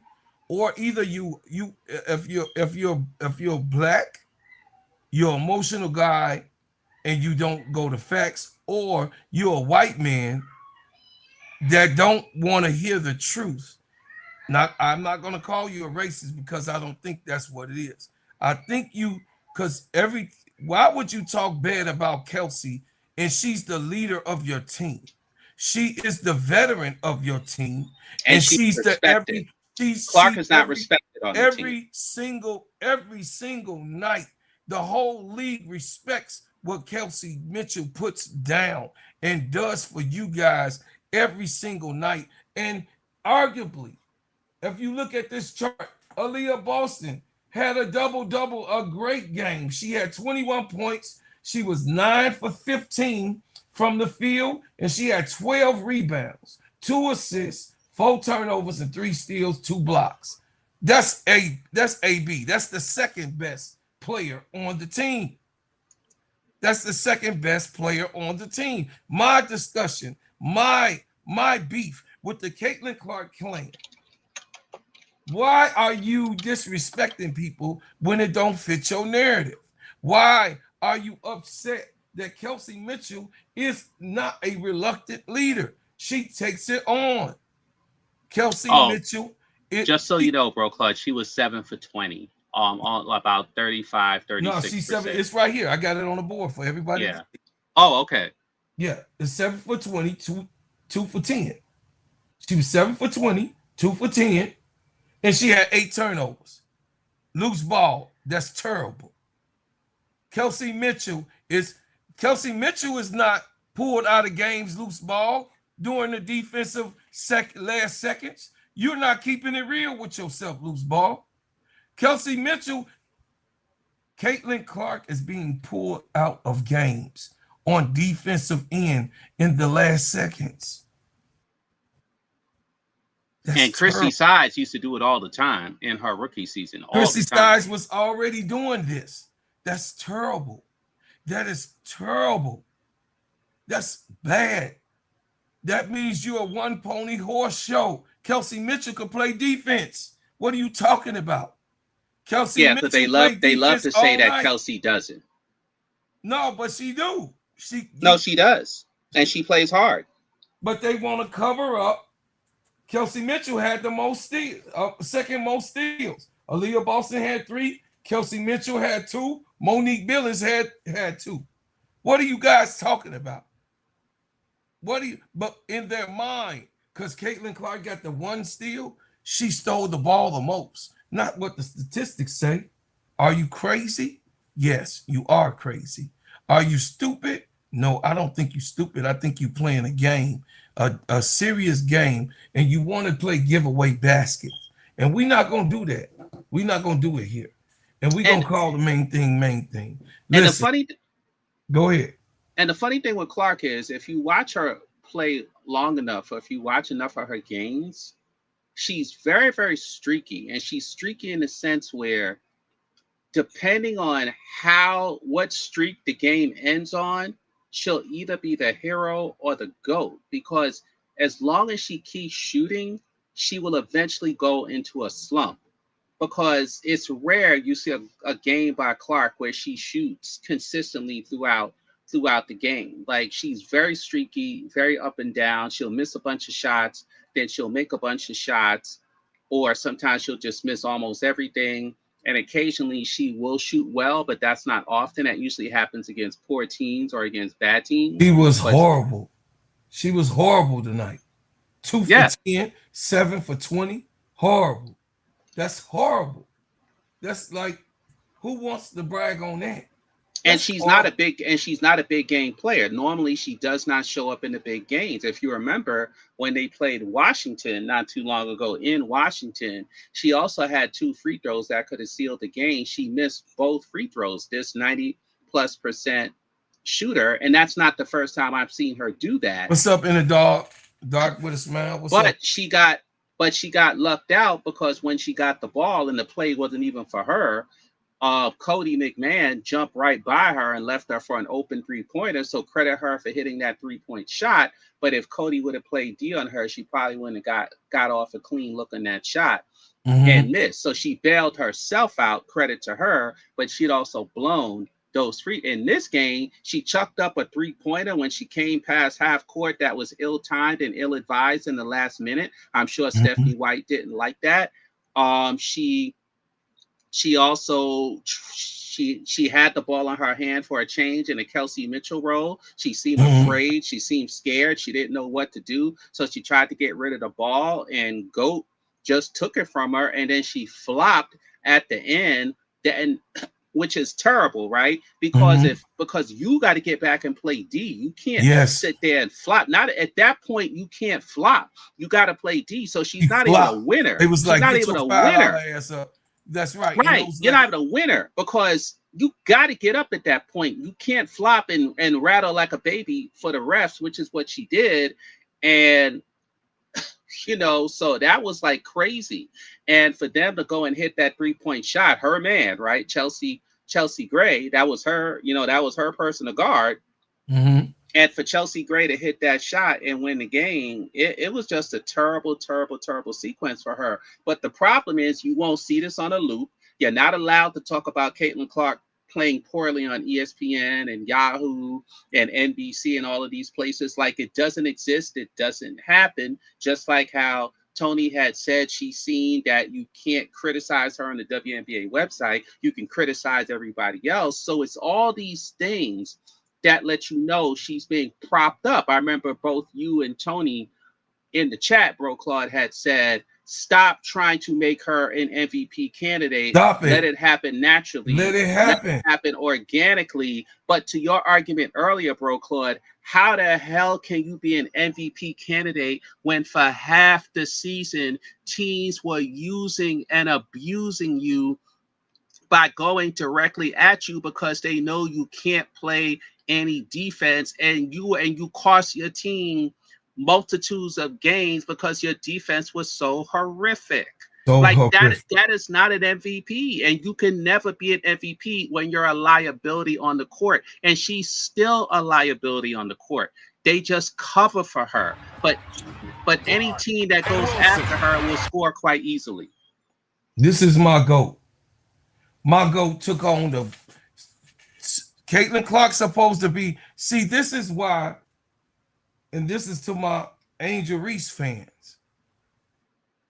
Y'all claim that she can't play ones. She can play ones, even the ones with deficiencies. Well, I said to you in the chat, Bro Claude, that CC's so bad, her handle is so poor, she's gonna make Asia look better than she would, lost on an island with an alleged point guard. I did say that during the chat of y'all broadcast. That she'd making her look better, so I know you're gonna riff for Asia. Oh yeah. I'm gonna rep. I'm gonna definitely rep. But look at this. Definitely. Look. Caitlin Clarkers. Look. She fell on her. Listen, chat. That's not a winner. A winner does not do that at that stage. That is not a winner. That's not someone who plays to win. She was not knocked down, chat. She couldn't reach the ball. She jumped up in the air. Asia is in her space. Look, Asia is in her space. They never bumped. Asia blocked the ball, hit the ball up in the air. They never bumped. Okay, Caitlin Clark fans, they never bumped. She just fell. And look how she rolled over in the egg in the fetal position. How you gonna win something? This is your leader. Yeah, that is not the time to play to flop when you're in overtime and the other team has less than 10 seconds to win the game. Hold on.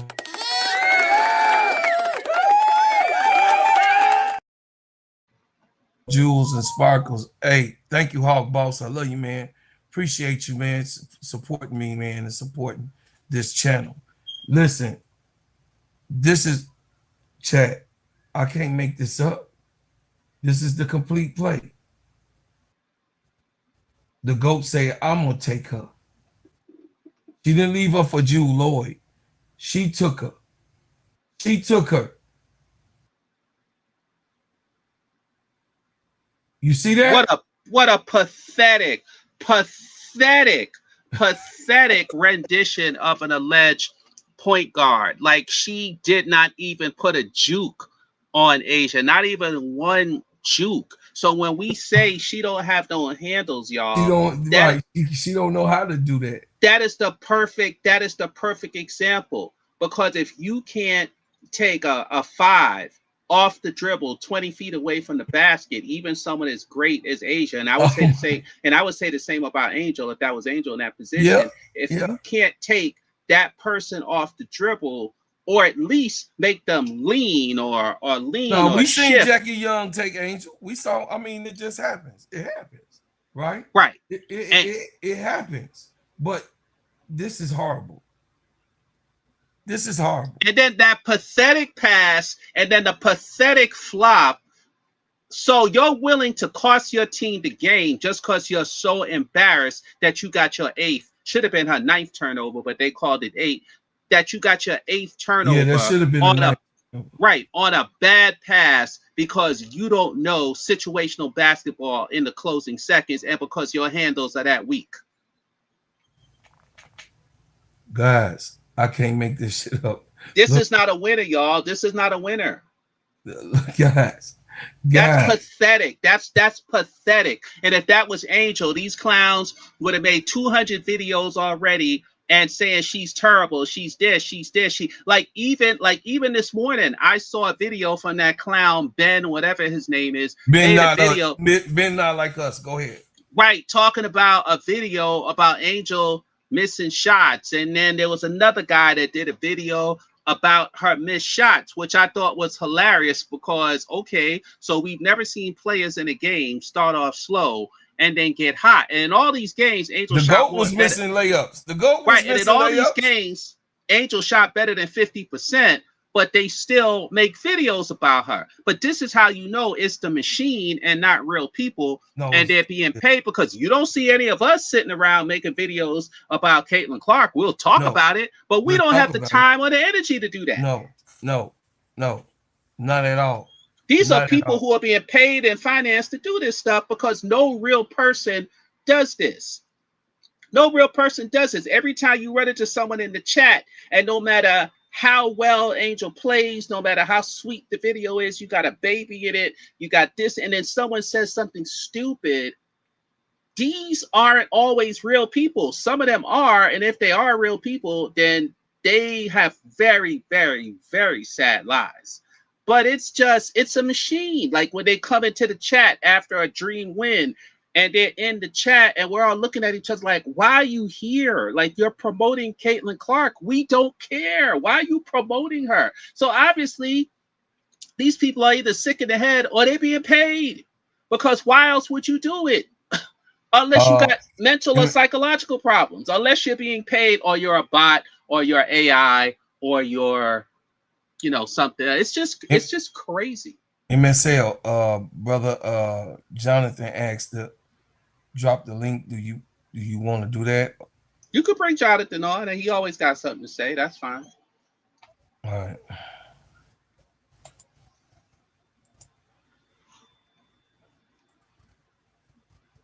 But yeah, so that was pathetic, and this is what we're saying when we talk to these CC fans. And for those CC fans that are watching, she is not a complete player. She is not a complete guard. The good news is she's a third-year player. She shouldn't be. So that's not an issue. Just like how Angel Reese is not a complete player. Paige Beckers is not a complete player. Kiki Irfan is not a complete player. Not yet. Et cetera, et cetera, et cetera. Not yet. They all have stuff basketball-wise, composure-wise, and experience-wise that they have to do or have to learn. That's why it's very rare especially the WNBA, to see a young player lead their team to a championship. It almost never happens because you got to have the experience, the savvy, the mojo, the know-how to learn how to win. And the WNBA is a very, very hard league. This is what Taurasi and Gino and Cooper and all these, and Swoops and all these people were saying when Angel and Cece came to the league. It's not just going to be that easy. So guess what? You got to learn. You got to figure things out. And she's a stat patter. That's all she is. She's a stat patter. But when every single time you watch them play, she's not a point guard. She doesn't read the game. She doesn't read the situation. She doesn't feed the hot hand. She doesn't feed. When you see, okay, this person's not scoring, well, let me get the ball to this player. Well, let me get the ball to that player. Like, she comes down and she'll chuck up 3, 4, 25 footers in a row, and you're sitting there like, well, how are you a point guard? Like, this makes no sense. This is why they play fast most of the time, because now she doesn't have to think and she doesn't have to play defense. Oh, hey, hold on a second. MSL, let Brother Jonathan speak, and then Brother Jonathan. What's up, Brother Jonathan? Gonna drop bro on that. What's up, bro? Carl? What's up, Brother MSL? What's happening? What's going on? Man, look, I had to jump in on this because I watched that game. I only watched second half of the game. I didn't really care about watching. That's all you need to see, bro. After that, erase Caitlin Clark from the MVP race. Six turnovers when they came back. Yeah, 8 turnovers. Yes, 8 turnovers. She had 8 assists, 8 turnovers. She missed 2 free throws that could have sealed the deal. But instead, she missed 2 free throws, which led to a Chelsea Gray get them into overtime with that game time 3-pointer. They go into regulation. A little back and forth on scoring. This girl, what the F was Caitlin thinking of trying to go one-on-one against one of the GOATs of the women's game, A'ja Wilson? She done lost her dang mind, causing herself thinking she gonna ISO go shifty on A'ja, trying to do something, and A'ja just poop. And look, people were saying that A'ja pushed her down when she stopped her hand. So look at the screen. You see the screen? You see Caitlin Clark hand? You see she pushing A'ja? A'ja hit the ball already. A'ja hit the ball, and she pushing A'ja from getting the ball right here. You see? You see which this? I knew. See this? Look at the play. I want you to see. A'ja hit the ball. A'ja hit the ball up. Okay, ball goes up. See Caitlin Clark's arm? She's pushing A'ja right here. This is the contact. A'ja's arms are up in the air. A'ja's arms, both of her arms, the one hand with the sleeve on, hit the ball in the air. The other arm is up in the air to try to grab and retrieve the ball. And Caitlin Clark's hand is right there across stretch, trying to push A'ja away from the ball. So as she tries to push her away from the ball, A'ja gathering her space, because her legs, of course, is stronger than Caitlin Clark's. Caitlin Clark, no way can push A'ja Wilson. No way, no how. But once A'ja is in the same place and retrieves the ball, Caitlin Clark falls to the ground. She dropped. That was a flop. It's showing it. She clearly flopped. There was no contact. She dropped to the ground. She dropped to the ground like a little baby and balled up into it, and made the game go into overtime. The game went into overtime because she did that play. She's on the ground, no cover. Chelsea Gray, knockdown. Bro, Chelsea Gray, bro. Knockdown. Chelsea Gray. Knockdown. Oh, no. Now, now let me. I want to because I want to get it all off my chest. So I'm gonna say as much as I can. Go ahead, bro. Go ahead. Get that off your chest, Jonathan. What a promo for the ahead, show, my man. That was slick. We peeped that, Jay. I'm gonna need the freaking psychotic Caitlin Clark Colt, aka Clark's fan base, to stop making up excuses for her. Jonathan, real quick before you start, I'm only saying this because I don't want to address these people directly. So I want you and Broclaw to expound on this because we got some idiots in the chat. So when I made that comment about she's not a money player, and I guess we may or may not had mentioned Angel, tell them how Angel has always been fourth quarter Barbie since she's been a rookie, and in this year many times on both offense and defense she's practically single-handedly led the Dream to victories or dragged them to victories, because this person said, oh well, they don't give her the ball, she gets her shot blocked and all, you know, like all this debunked nonsense. Man, it was I ain't like, giving them no energy, they fools. No, I agree. That's why I'm not dealing with the people directly, but I'll slap them indirectly by saying, look, Angel is fourth quarter Barbie. Caitlin Clark isn't. Angel's always been a money player. That's why she's won championships on every level, because she doesn't flip out, freak out. She knows how to read a defense. She knows how to read a situation. She knows how to make winning plays in both the half court and in the transition game. Clark does not, though she's supposed to be an alleged point guard. And this is why she was craptaculous at the end of this game, because she doesn't know what the hell she's doing. But my brother Jonathan. Yes. See, there's a reason why Angel Reese has championships and Clark doesn't. That game shows you right there why Clark, you know, is going to have a problem trying to get to a championship because of dumps. First of all, you missed 2 free throws that could have, and then you should have passed it. You know, you're the best passer in the game, the so-called passer in the game, or you lead the league in assists or whatever. Okay, that would be And don't forget the dumb threes that she took. Jonathan, the dumb threes that she took in the last minute. That'll be the point guard, but go ahead. Where she just came down the court and chucked up a three. Hold on, let me go ahead and keep going. Look, the best passer in the game, her dumb behind should have tried to give that ball out to Leah Boston or Kelsey Mitchell rather than trying to think she can take on Asia Wilson, the GOAT, who's literally one of the top women's basketball best defenders of women's basketball, period. Like, to have Caitlin not realize she's been named Defensive Player of the Year like 5-6 times. What the heck was she thinking? Let's not forget that. Let's not forget that Caitlin got shut down by Dejanay Carrington, Ryan Howard, 39-year-old DeWanna Bunner. Yeah, she let an old woman in. I mean, she still looks young, but you know she's almost out of her prime. But she let Bonner, who's pretty much out of her prime, defend her. So if those players are defending Caitlin well, what made her think she Asia wasn't going to defend her well when clearly Asia was going to shut her down like all these other players who was not just half as good as Asia Wilson on defense was going to shut her down? Like, what was she thinking? Like, bruh.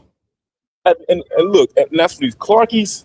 They got to stop making excuses for her. I had to go. I'm on Facebook. I'm hearing people saying Asia pushed her down, and someone replied with, "I knew I wasn't hallucinating because did she get pushed down?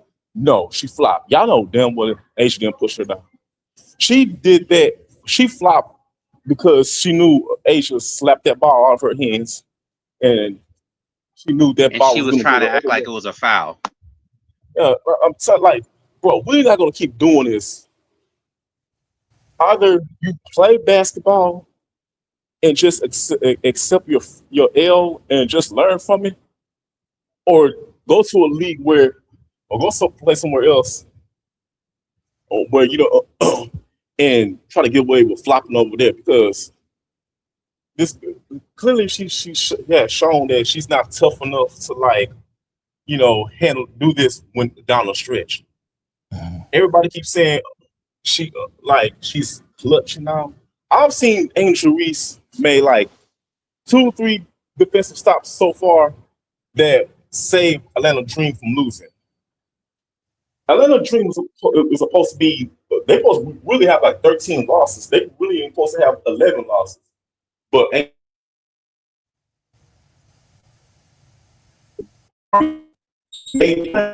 teams from scoring to hold on to the victory for Atlanta Dream. You know what I'm saying? Yeah, I mean, I understand that she ain't got no game-winning basket, but she had game-winning blocks and game-winning steal against the Lynx and the Mercury. Mm-hmm. You know what I'm saying? And somehow she gets torn down from, even though she. But she has made a lot of big baskets in the fourth quarter. Like she's ran on like 6-point runs, 7-point runs, Mm-hmm. you know, with Phoenix and a lot of other teams where she almost single-handedly won the game on both offense. And she got a lot of games like that. True that. Now, my thing is, when are we gonna stop making excuses and realize that Caitlin is just not clutch like that? She's not built like that. If anything, Caitlin should be. If Caitlin want to be a clutch, she should rely on her passing. After all, she's supposed to be the league and the league leader in assists and all that. Man, her little assists, like that little assist she's trying to make against Lynx, that got intercepted, cost them the game the first time. And then this is like the second time, she done cost her team the game. And people wonder why this team is undefeated so far without her. And people want to get mad when we say that they be winning without her. They play better without her. It's showing how true it is. Because she's erratic. Yeah. You know, she's talented but erratic. Exactly. She's talented but erratic. She's a good volume shooter, but just out of control and too much of a chucker. Her shot chucking hurts this team. Like, God damn it, you're the point guard for crying out loud. First of all, you don't need to chuck some of these shots. You're a point guard. Let Kelsey Mitchell do all the shooting. Like, and why is your fans getting mad at Kelsey because she's trying to score? She's supposed to be scoring. She's a shooting guard. She's doing what a shooting guard. If anything, a shooting guard job is to score the points, because them scoring makes other positions comfortable and open to also score, because now defenses will be targeting that shooting guard. They're gonna want to go after them because they scoring like hell. And now you'll have to come up with some other plays to get other people open to score. That's how a shooting guard operates. And Kelsey Mitchell has been operating that way. So why are fans so mad at Kelsey Mitchell for doing what she's supposed to do? I don't understand it. But you got one person saying, brother, thank you. Go ahead, Jonathan. You got one person on Facebook saying, "Oh, shit, Asia pushed Caitlin down." You got one replying, "I knew I wasn't hallucinating because didn't Asia push her down?" No, you wasn't hallucinating. That didn't. If anything, I guess you wasn't hallucinating because that trick freaking flopped. She fell on the floor. You know what I'm saying? And Chelsea, I'm gonna be honest, man. I'm about to cuss Chelsea Gray out, because if I looked at it at the end, I could have sworn Melissa Smith ran all the way down to get to the basket, and I'm thinking, Chelsea, pass it to Melissa. She's about to get close to the basket. She went in here and went for that three. I was like, "Well, if you break this, Chelsea hit that game-winning three and won them the game." Okay, now that yeah, she is. Oh. But so shout out to Chelsea Gray. She's the hero of this. You know, her and Asia did a thing. They're the heroes of this, but Chelsea's the number one hero because she hit the threes that kept the Aces from losing that game. But yeah, y'all, I'm back to y'all. Y'all go ahead and say it. I appreciate y'all tell me how y'all feel about that game. Hey, I appreciate you, brother Jonathan. We're gonna drop you right back down, and we're gonna finish the show. But you were so important for me. No, we appreciate it, Jonathan. Right. We appreciate thank you for your feelings and comments. Yeah, we really do appreciate it. Hey, always having you in here. You've been with me. No, you was great. No problem. Hey man, you've been with us Hey, since 2024, hey, man. well, MSA, y'all rock with y'all. So it's always fun to chat with y'all. Yes, sir. Well, Yes, we sir. appreciate it. Same here. Same here. Thank you, brother. All right. See. Jonathan had to get that off his chest, He right, had to bro? get that off his chest. All right, y'all. Here go. We got some money. Hold on, bro.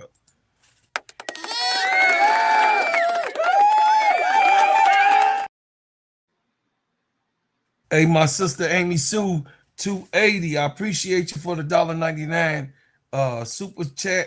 She say AB is scared of Angel. She was the last game. I believe AB don't want see Angel and Asia are two different people. Angel gonna match that negative energy. Asia gonna play through it because of her finesse, the way that she is, the glare, the totem pole of who she is. Angel gonna be like, I'm gonna match your ass. Oh, that's what we doing. We Angel like, oh, that's what we doing. We doing that, huh? Oh, okay. Since we doing that, let's do it all the way. You dig what I'm saying? So right. AB ain't coming with that nonsense like that with Angel because Angel gonna match. Listen, Angel Reese, I'm gonna say this and then I'm gonna just leave. I gotta say it. A big old strong girl. Angel Reese is not only tall, Chet. I was right there by Angel. Me and MSL. So was I, and Tony saw her too. And I don't know if you heard us, bro, Clark. I think you came on later, but Tony changed what she. You remember when Tony always used to go, "Well, Angel's small." No, she saw her. No, She she's not. said she had seen her since high school, and she like, that's a big old beautiful girl. Tony went and Hey, she a big old girl with big legs, big old legs, and big she didn't old grew to 6'4". butt. Hey, she didn't grew to 6'4", and Angel ain't gonna take none of that craziness that's going on. Angel Reese is one of the most impactful and phenomenal players that can ever play this game. First of all, you got what I'm saying?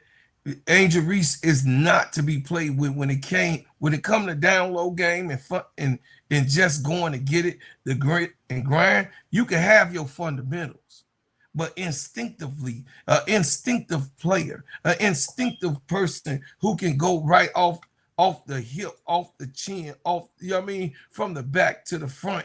She can do it all with no rehearsing, no relocation. She just do it because it's natural. The others do it because they train. You got what I'm saying? It's a difference. I say this again. She just do it because it's natural. The others do it because they're trained. They all say she's strong as an ox, and you can't move her. Oh hell yeah! Hey man, I seen the girl. The girl, listen, the girl is one of the. Listen, the girl is not the strongest under the rim. She's one of the strongest. There's no way you can pull down rebounds like that over the top rebounding people in the league for years. There's just no way. She bullies AT at this point. AT well, Angel right there. I ain't going down there for that. Yeah, we saw that a couple of times. She got the offensive rebound and took the shot and AT was like, damn, I'm not gonna contest it. I'm just gonna run up the court. No, I'm done. I'm just telling you what it is, MSL. I'm telling you exactly what it is. And listen, one thing I'm not gonna do, I'm not gonna sit up here and lie about Angel like they sit and lie about Caitlin Clark. Caitlin Clark has to work on her game. Angel Reese has to work on her game. Asia Wilson is still working on her game. She's still not fully complete. But guess what? Asia Wilson proved to the world, oh, this is your great white hope? Oh, this your great white hope? Oh, I got her. Watch this. And she played through the physicality. And that's the other part, bro, Claude, we forgot to mention. And I know you're going to talk about this later, so I'll just throw it in real quick. Yes. The way they played that game today, with all the physicality and the lack of calls, that's what you're going to see in international play. Yeah, it was disrespectful to Asia for sure with how they played at the Indiana Fever. But as far as the officiating, That's the physicality that you have in international ball. And she shot Absolutely. 7 for 20 with 8 turnovers, should have been 9, couldn't hit her free throws, couldn't make decisions in the half court. What do you think is going to happen on international ball? They will only play her kind of like the FIBA thing previously when they play scrub teams or people who they know they have to beat. Now, I don't know what it's going to be like in Berlin. Maybe everybody's going to be a scrub.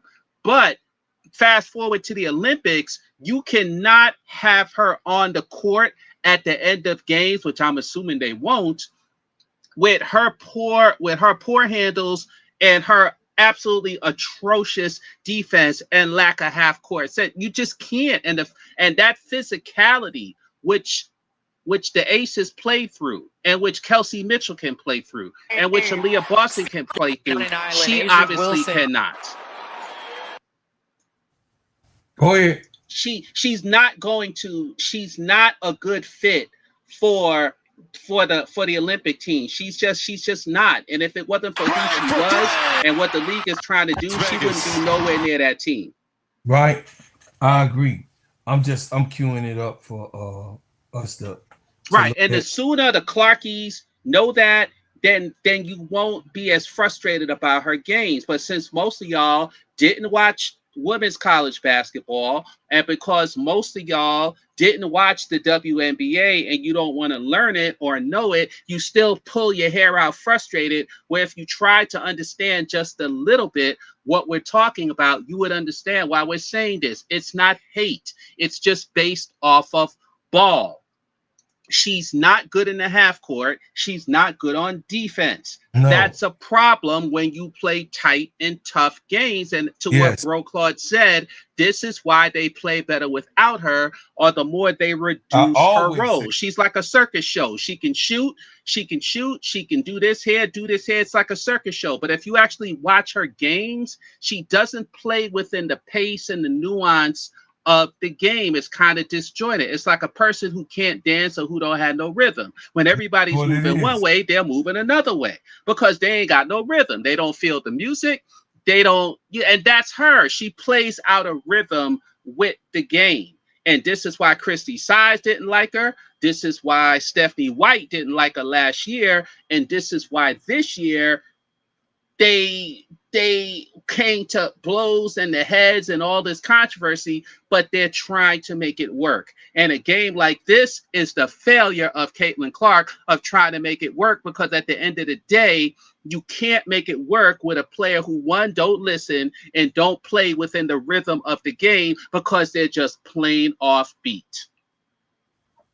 So let's get the money real quick. Hold on a second. MR, Mr. 6688, thank you, man. Appreciate you very much.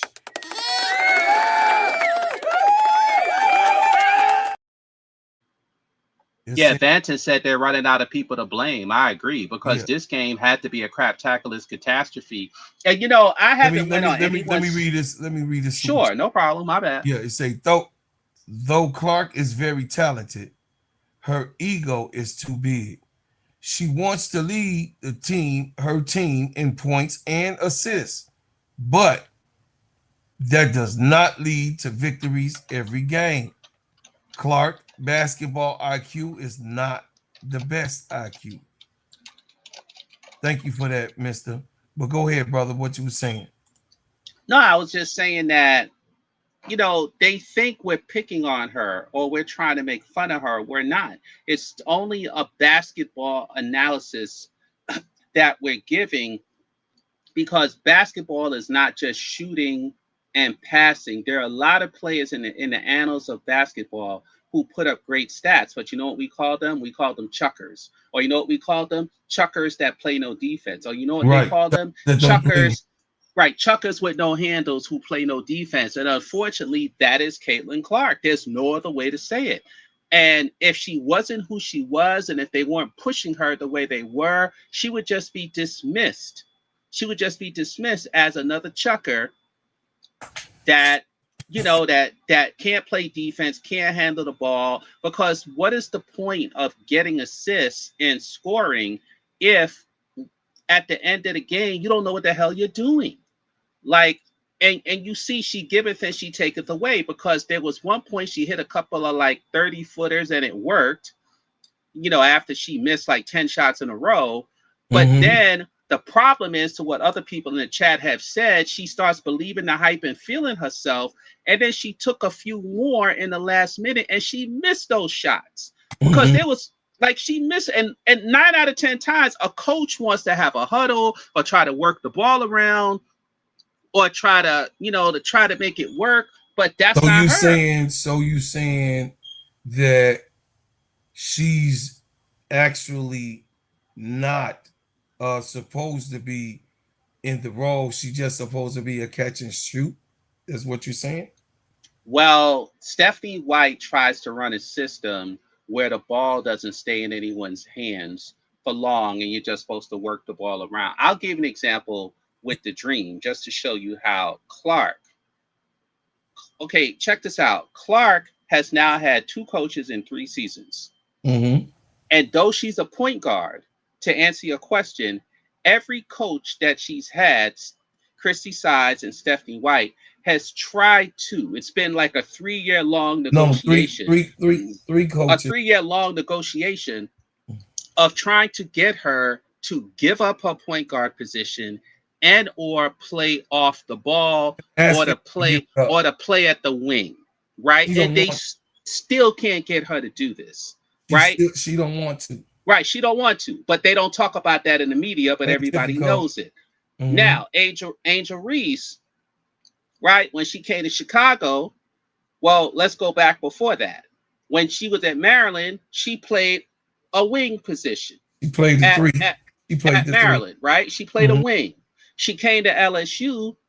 Kim Mulkey said, I want you to play in the post. Oh, because I don't have, you ain't no wing. Get your ass down. Because I don't have that kind of size. So I'm going to put your big ass at forward or at center, depending on what the team needed. And we all know what happened from there.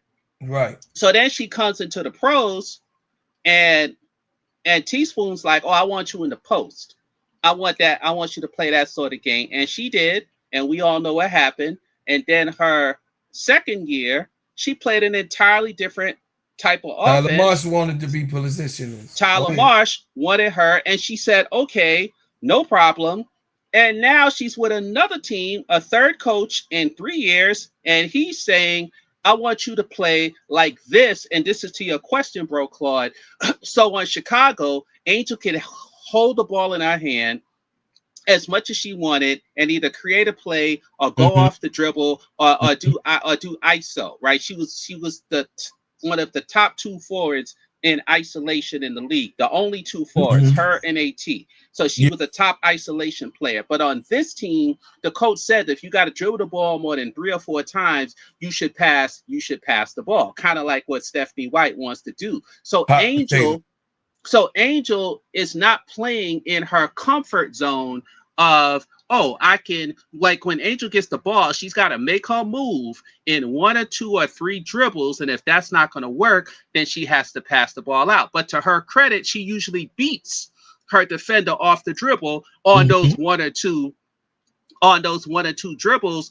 But this is the type of offense that her coach wants. You just can't you can't do a Rike ISO ball on this team, and you can't do that type of ISO ball. So in that play, Caitlin Clark was doing ISO ball that was against what Stephanie White wants. And if you remember that Stephanie White interview, he was trying to pass the ball, but that was a bad pass. Right. Also, Stephanie White clearly said that Kelsey Mitchell is the only player on this team that has one-on-one moves. She said that. So that's not Caitlin Clark. Caitlin Clark should have made her move, and if she couldn't, pass the ball. But it was a terrible, terrible, terrible pass because she couldn't read GOAT, because she doesn't know what the hell she's doing in that situation, because she's a very poor closer. Caitlin Clark is not a closer because she does not know how to play half court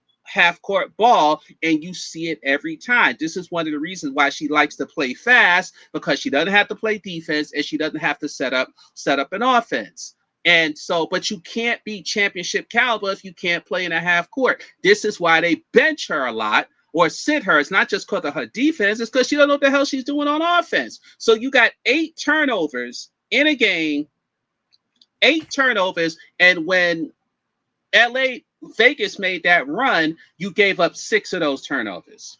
Hey, as you can see on the screen, she's not even across half court, and Chelsea Gray is already about to shoot the ball from the Asia Wilson steal. You see this? She's not because of her flop. Because she flopped. Look how far Asia is a 5. She just got through playing defense. Asia is a 5. She's already involved. And she's all by herself. The coach, a good coach, would say, what the hell are, if Caitlin Clark was any other player, she'd be out the league right now. She would be Kennedy Carter. She would be Kennedy Carter. Oh, definitely so. Because for all of the Kennedy Carter fans, and we know they're out there, we know I'm one. We know they're out there. Yes, I will give y'all this. Kennedy, CC, well, actually both CCs. This CC is not that much different, maybe worse, than the original CC. But the thing is, the original CC, they have no tolerance for what she does. They have no tolerance. Whereas with this CC, they keep scraping stuff under the rug, overlooking, not talking about it, not doing it, because this CC don't listen either.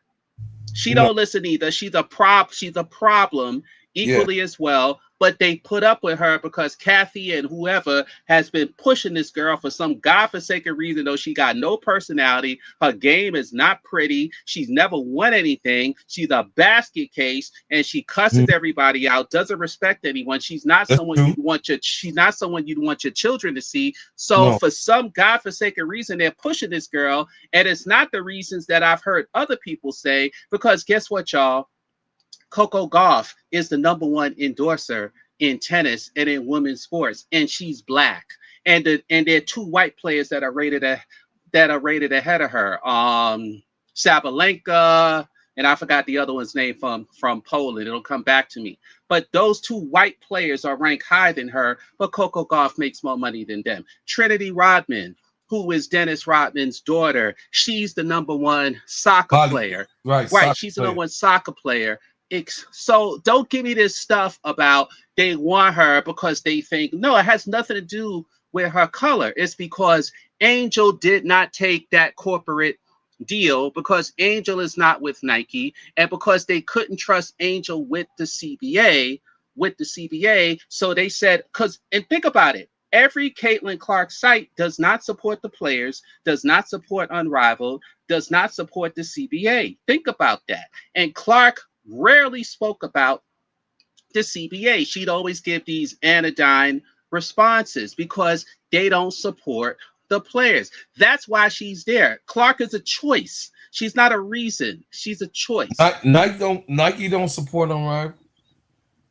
Exactly. She's a choice, because if she was truly, that's why Sabrina had to pull out.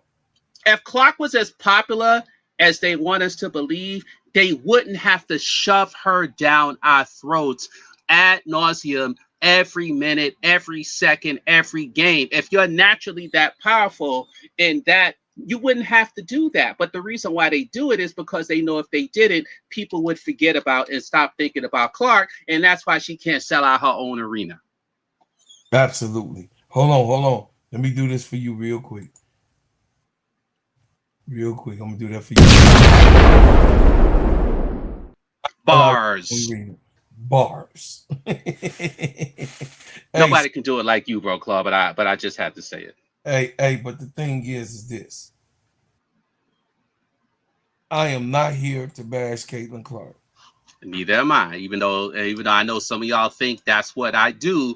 But the irony of that is Angel Reese gets bashed 1,000 times a day, every day, but y'all don't think that a little pushback is not is not worthy, because our little pushback is just a pebble in the pond for all the nonsense that's out there with Angel. So please don't try to tell us it's raining while you're trying to pee on our heads. You trying to piss on us, and you trying to tell us, you know what I'm saying, that's nice gold, nice blue rain that's from the water.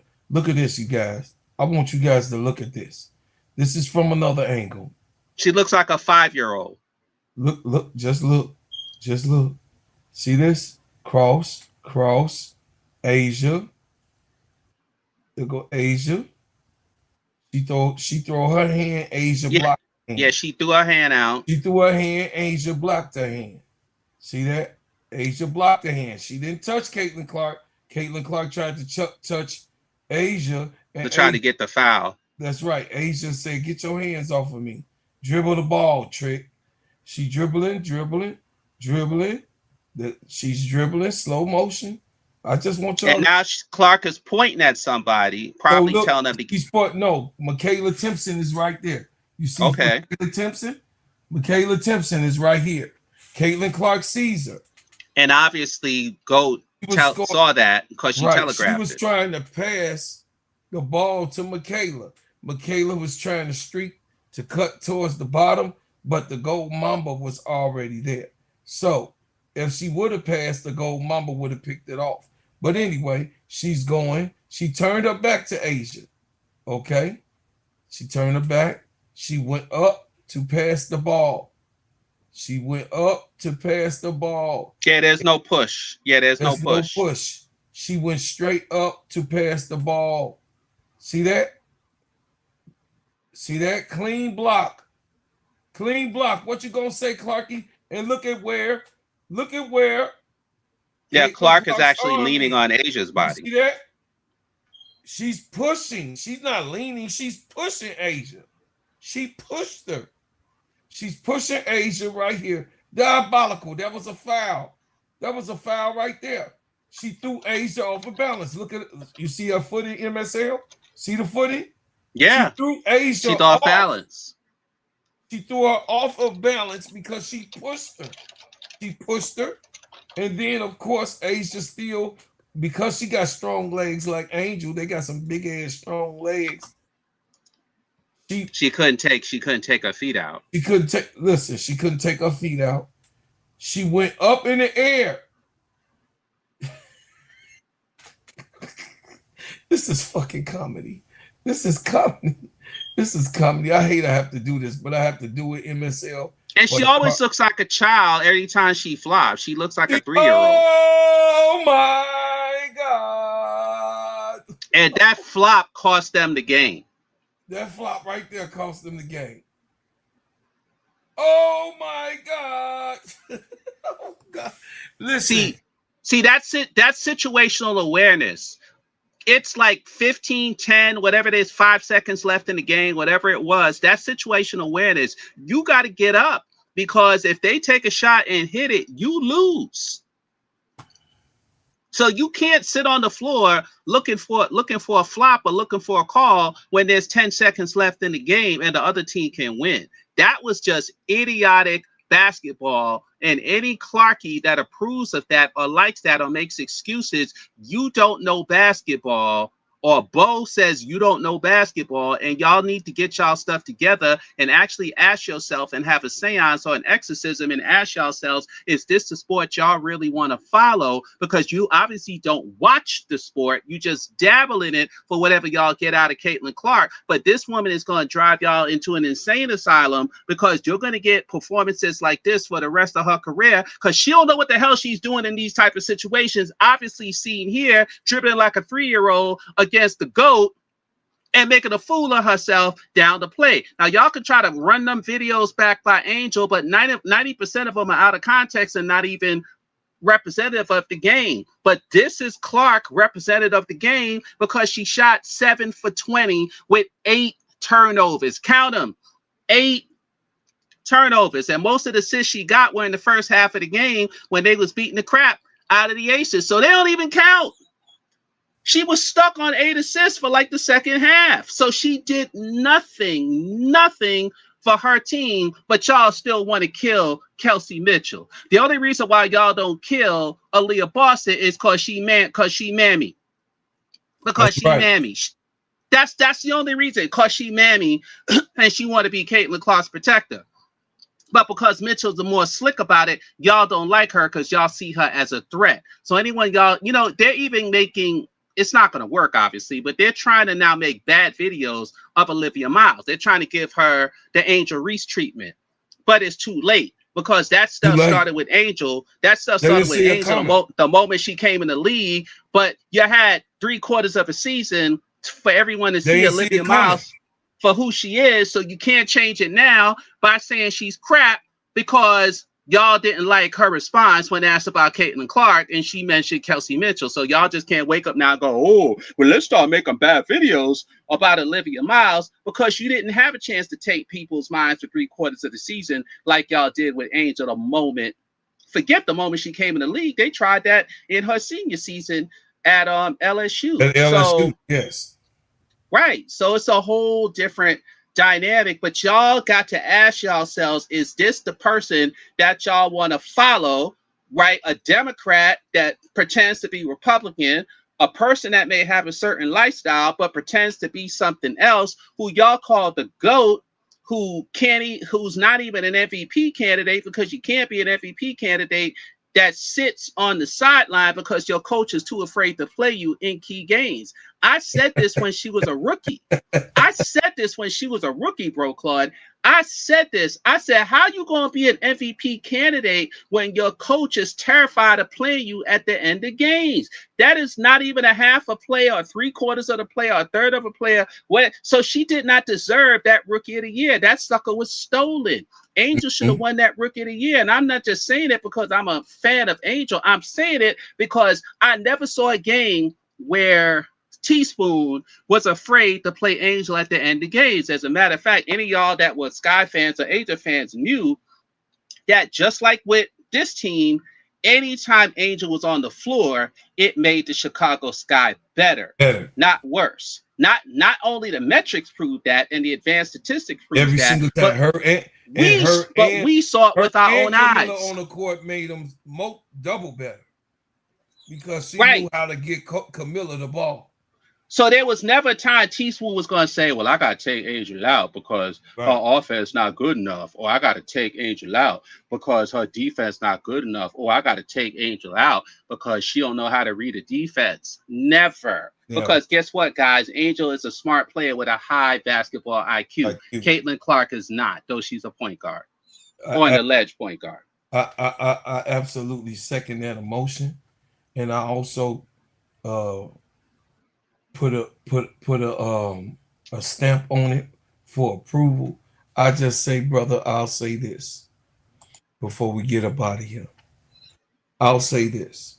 By the way, Tiffy Cole is in the crowd. Take that information as you would like, Bro Claude. What'd she say? She's probably said a few things, but if she said hi, she said, hey, Bro Claude, hey, MSL, hey, Tiffy Cole. Hey, chat. Tiffy, I'm over here messing around over here. Here goes 6'8". She said Jordan gets to dribble the air out the ball. Hey, Sister April. Look, y'all, listen. All I'm saying is this. First, it's 171 people now in the chat. Hit the like button. I'm only 35 pieces away from 5,000 subscribers. Please, you know what I mean? If you ain't subscribed, please subscribe. Well, I'm 33. I'm 33 away. So thank y'all for the subscriptions. But I'm 33 away from 5,000. If y'all would love to help me get to 5,000, I appreciate it. But also, y'all subscribe to join the channel if you would like to join the channel. Me and MSL is definitely going to be doing these frequent shows, 4 to 5 nights a week. We are also here to push the Steady Serv'n brand and also the Simply Ball Dropping Podcast Network. We are here to bring you information and really keep it true to you guys.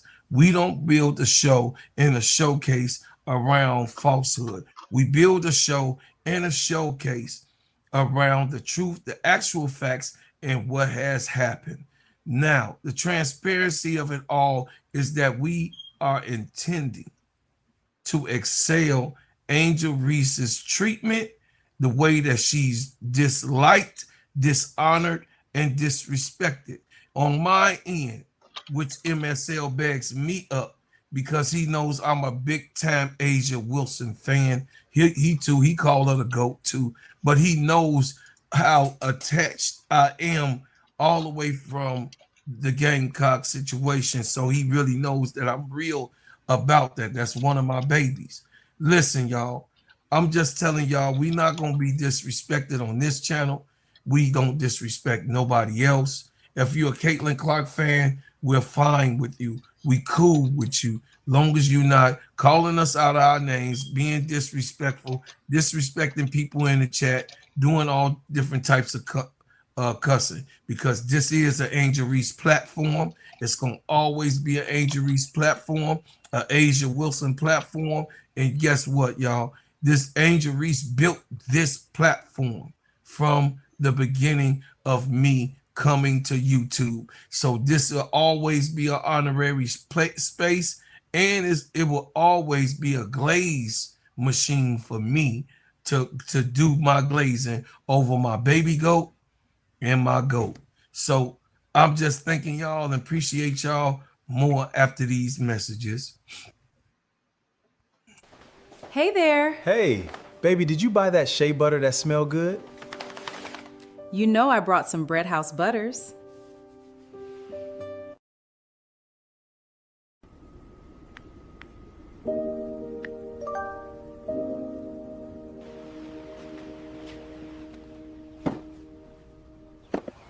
Got a package for you. Oh my gosh, thank you. I've been waiting for this. You are very welcome. Have a great day.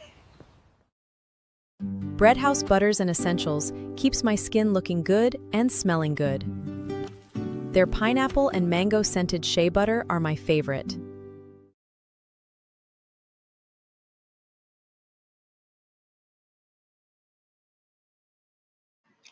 This podcast is sponsored by Bread House Butters. That is my brand.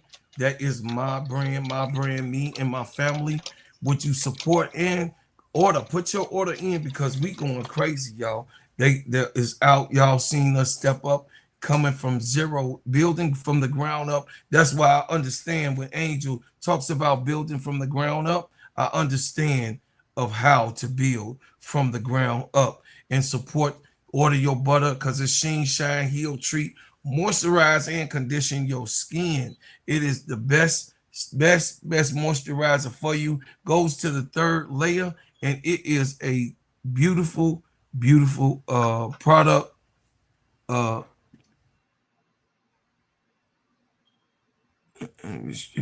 Results because of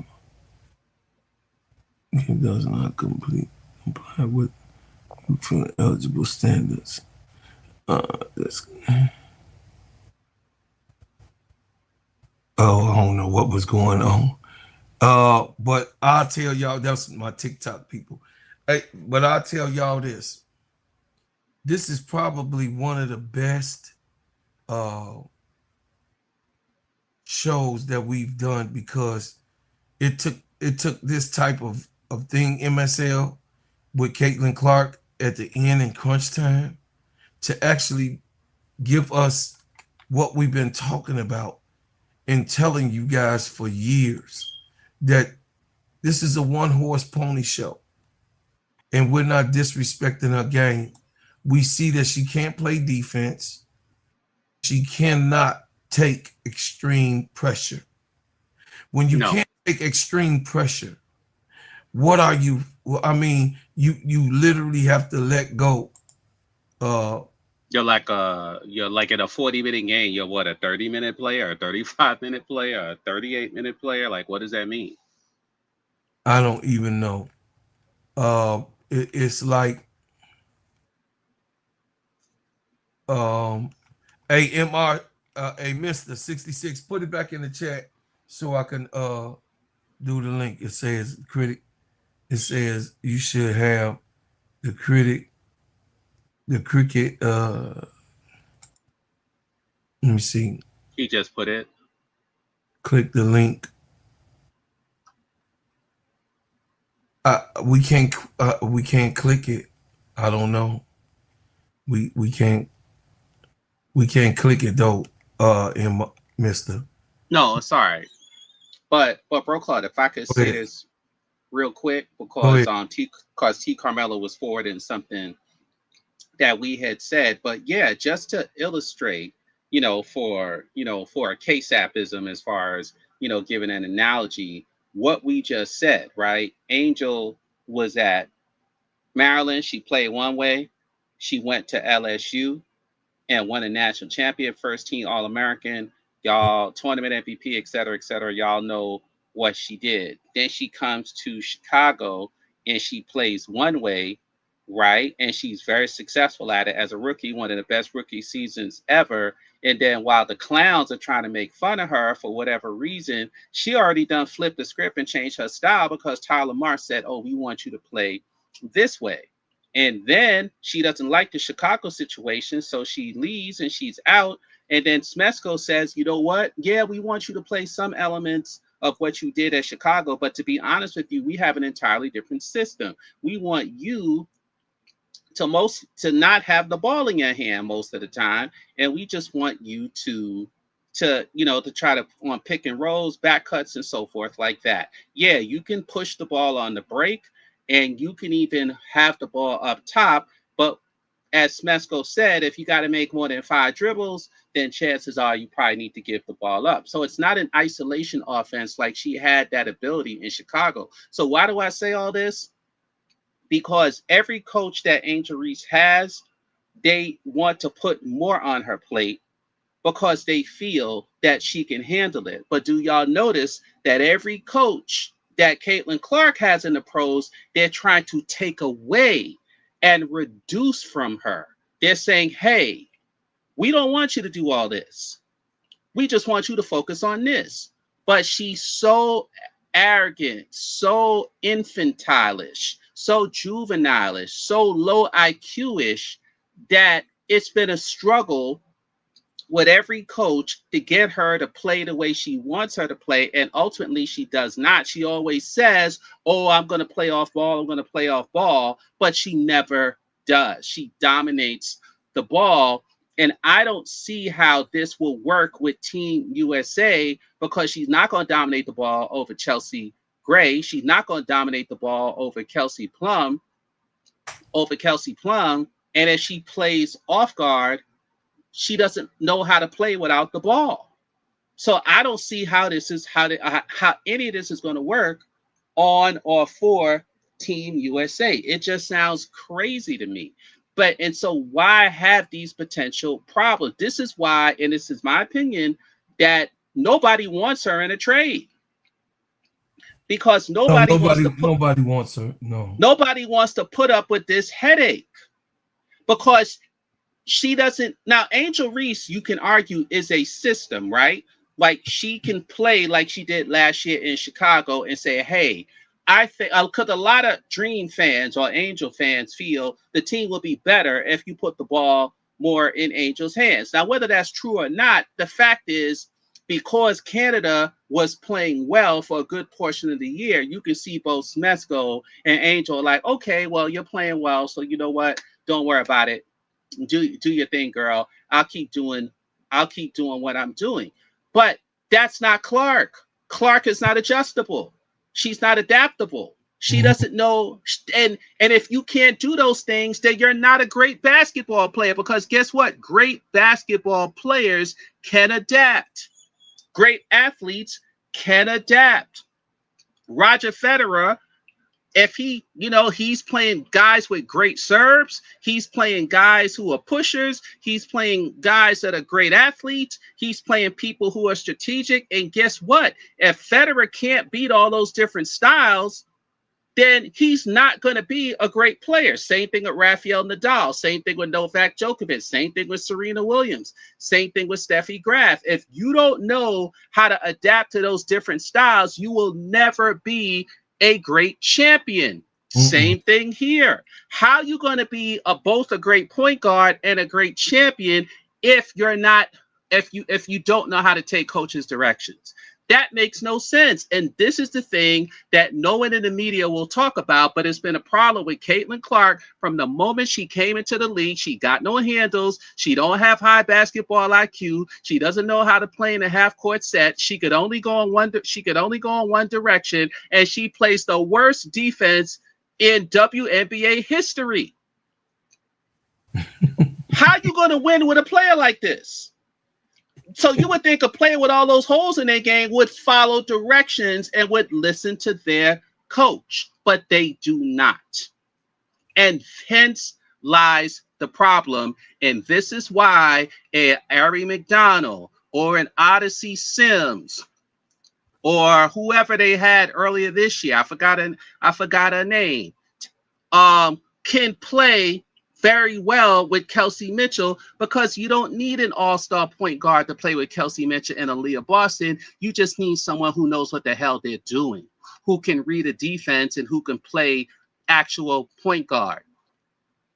Caitlin Clark still knows how to play point guard, but because she thinks she knows it all, she will always be in this situation, winless and championshipless, unless someone else takes the lead. She comes along for the ride and then takes credit for it, which is what they tried to do in her rookie season. Because guess what? Even then, it was Kelsey Mitchell and Aaliyah Boston that was leading the team to the wins, not Caitlin Clark. We just got to all see it in real time last year when she didn't play, and we're seeing it again this year because it almost came to a head where she wasn't going to play on the team because the whole thing blew up in front of everybody's face when Stephanie White and the management was trying to establish control over Caitlin Clark. And this is one of the reasons why I think she can't be traded, because let's see if she gets traded at the end of the season or before the start of next season, because she ain't going to LA. I could tell y'all that. I don't think that girl want to go anywhere. I don't think that the organization will get rid of her before she goes anywhere. The organization will do her in before she's right where she want to be, bro. She's a Midwest girl. She an Iowa girl.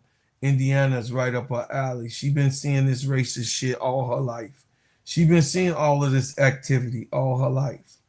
I mean, seriously, she's from Iowa, G. So you understand what's going on in Iowa. You should know that Iowa is known for its white power. Okay, so that's just nothing that's made up. It's actual, that's actual fact. So we about to get up off here, y'all, but me and MSL gonna cover, because we didn't have enough time to cover the actual the selection of the USA team USA. We'll be going over that, plus the game that's going to be played tomorrow. Hey, she wins. How you on TikTok and you on YouTube? She wins. That's just too much. She wins. What is you doing? You on TikTok and you on YouTube. You on my TikTok channel. That's why I love She Wins. She over here on TikTok, over here being messy. But anyway, y'all, follow me on all the platforms. You can follow me on all the platforms. It's in the description of this channel. You go to the description. You can follow me on all of the platforms. I'm everywhere. I'm on Facebook. I'm on Twitter. I'm on, she said, dang, put my business out on YouTube.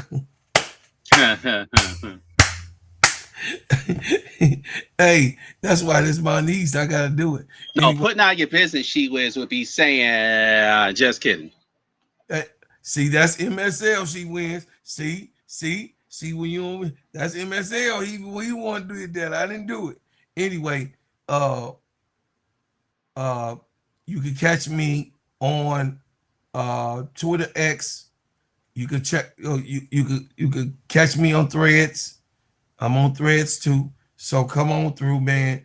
Y'all listen. I thank y'all for coming here and supporting us. We're gonna have a great show tomorrow, Friday night. Gonna be litty. We're gonna have a good show. We are also calling games on the Players Club. And then, of course, if you ain't subscribed to get that off your chest, please go subscribe over to Get That Off the Chest with me, K-Sap, and our special guest, MSL.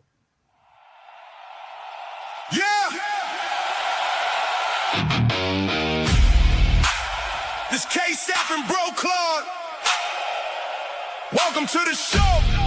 No filter, no rest. Get it off your chest. Talk to him. Say it with your chest. Let's go. If you got something on your mind, get it off your chest. From the locker room talk to the plays on the screen. We break down every moment, every stat, every scene. No sugarcoat now. We keep it real in the zone. From the sidelines to the headlines, we bring it home. Quarterback pressure, fourth down decisions. We calling out truth, no fear in our vision. Say what you feel, don't hold it inside. Sports talk therapy, let it all ride. Wins and the losses we analyze best. This is get it off your chest. Now confess, get it off your chest. Say it with your chest. No filter on the mic, we don't come here to rest. Get it off your chest. Say it with your chest. Every game, every play, we break down the best. Get it off your chest. So go check us out on Get It Off Your Chest. Go subscribe this Sunday. We'll have a great show for you. And like I say, y'all, as always, turn on your notifications every time we drop a hot banger. Like, share, and subscribe to this channel. Join this channel. Please join the channel if you would like to be a bread maker, because it's a celebration over here and we do it better than anybody else. The bread makers over here does it better. Yes, sir. Before we go off the air, I just thought about something that I gotta say regarding all the angel stuff. Think about this, y'all, and for the chat before y'all go to bed. And we appreciate y'all staying up and listening. But check this out, right? So no matter what happens in a dream game, right? You see all these videos that we don't watch, but we look out the corner of our eye with Angel, right? Missing a layup or getting her shot blocked or something like that. Doesn't matter if the Dream won, which they've won 5 out their last 6 games, 7 out their last 10, or if Angel had a great game, which he's had pretty much, right, for like the last 10, 11 games, minus the one against Chicago when she went hurt. But you see the replays. But now we got a situation where they blew a 20-point lead. A lot of it was instrumental or coincided with her turnovers in this game and all the bonehead plays she made at the end of the game. But outside of people who we watch or listen to putting up these videos, if they do, and I'm sure there'll be conversation about it, they're not videos to make fun of her, we won't see videos making fun of her, though she clearly was the GOAT, and that cost them the game. The Billy Goat cost them the game, but you won't see 10,000 videos making fun of her. However, if Angel plays tomorrow and goes 10 for 15, they will show the 5 misses that she had and try to clown her. And that lets you know that this is not real. This is disingenuous. It's not about basketball. It's about agendas. Because if it was about basketball, then you would see as much bonehead plays about what this young lady did, which we really don't care about trying to embarrass her, right? So let's make this clear. We don't really care about that. We're just about the basketball, but we have to push back sometimes or fight back or at least address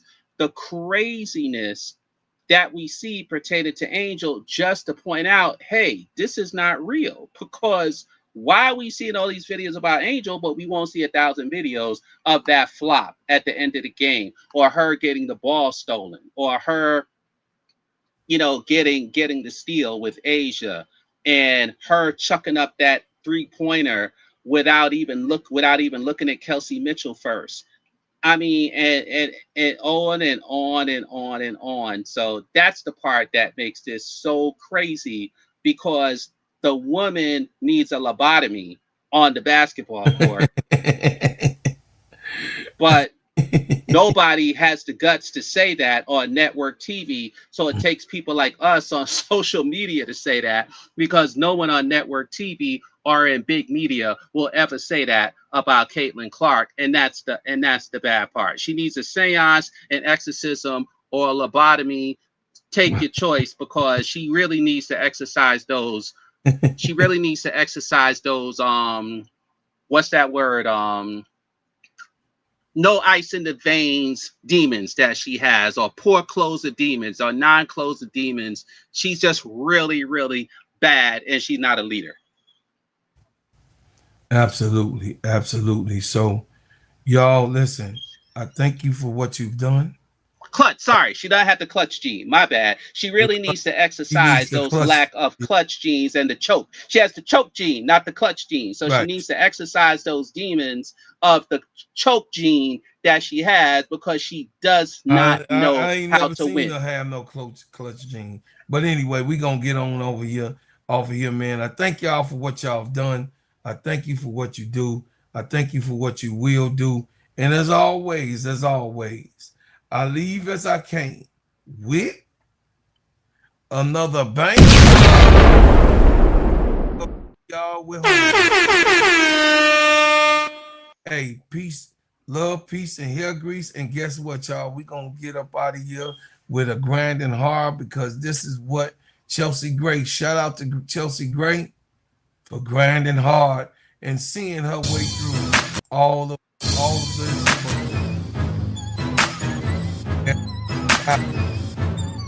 This one of your songs, Pro Clark? Oh, absolutely. It's funky, or funky as they say with an O. Junior on the get your little head bob on. Hey, this me and Junior, who you saw? Junior and me. Well, a little TROAOA. I take my product, turn it in the dough, stack my money, and then buy some more. I'm grinding hard, I'm grinding hard, I'm grinding hard, yeah, I'm grinding hard. I'ma buy some flour, turn it in the dough, get that cop money, and then buy some more. I'm grinding hard, I'm grinding hard, I'm grinding hard, hell yeah, I'm grinding hard. I'm grinding hard, they be like, oh my God, when I bruise the beat, better check my feet, see the battle scars, cause I'm thumping on them, straight stomping on them. To give it back to you, see what you do, bet you don't want it. Cause I get that cash, then I make a dash, try to make a come up and do better than the past. I know you see me, but you don't wanna be me. I put that work in, Billy Blaze on TV, T-Bow when I'm getting dough, Bo Flex when I want some more. You throwing text when I'm on the road, but I'ma knock them down, dominoes. Opposition don't worry me, I'm making moves with urgency. No remorse when I'm on the beat, if I spare your life is a courtesy. I take my product, turn it in the dough, stack my money, and then buy some more. I'm grinding hard, I'm grinding hard, I'm grinding hard, yeah, I'm grinding hard. I'ma buy some flour, turn it in the dough, get that cop money, and then buy some more. I'm grinding hard, I'm grinding hard, I'm grinding hard, hell yeah, I'm grinding hard. You can find me on the corner selling units. God done given me this talent, gotta use it.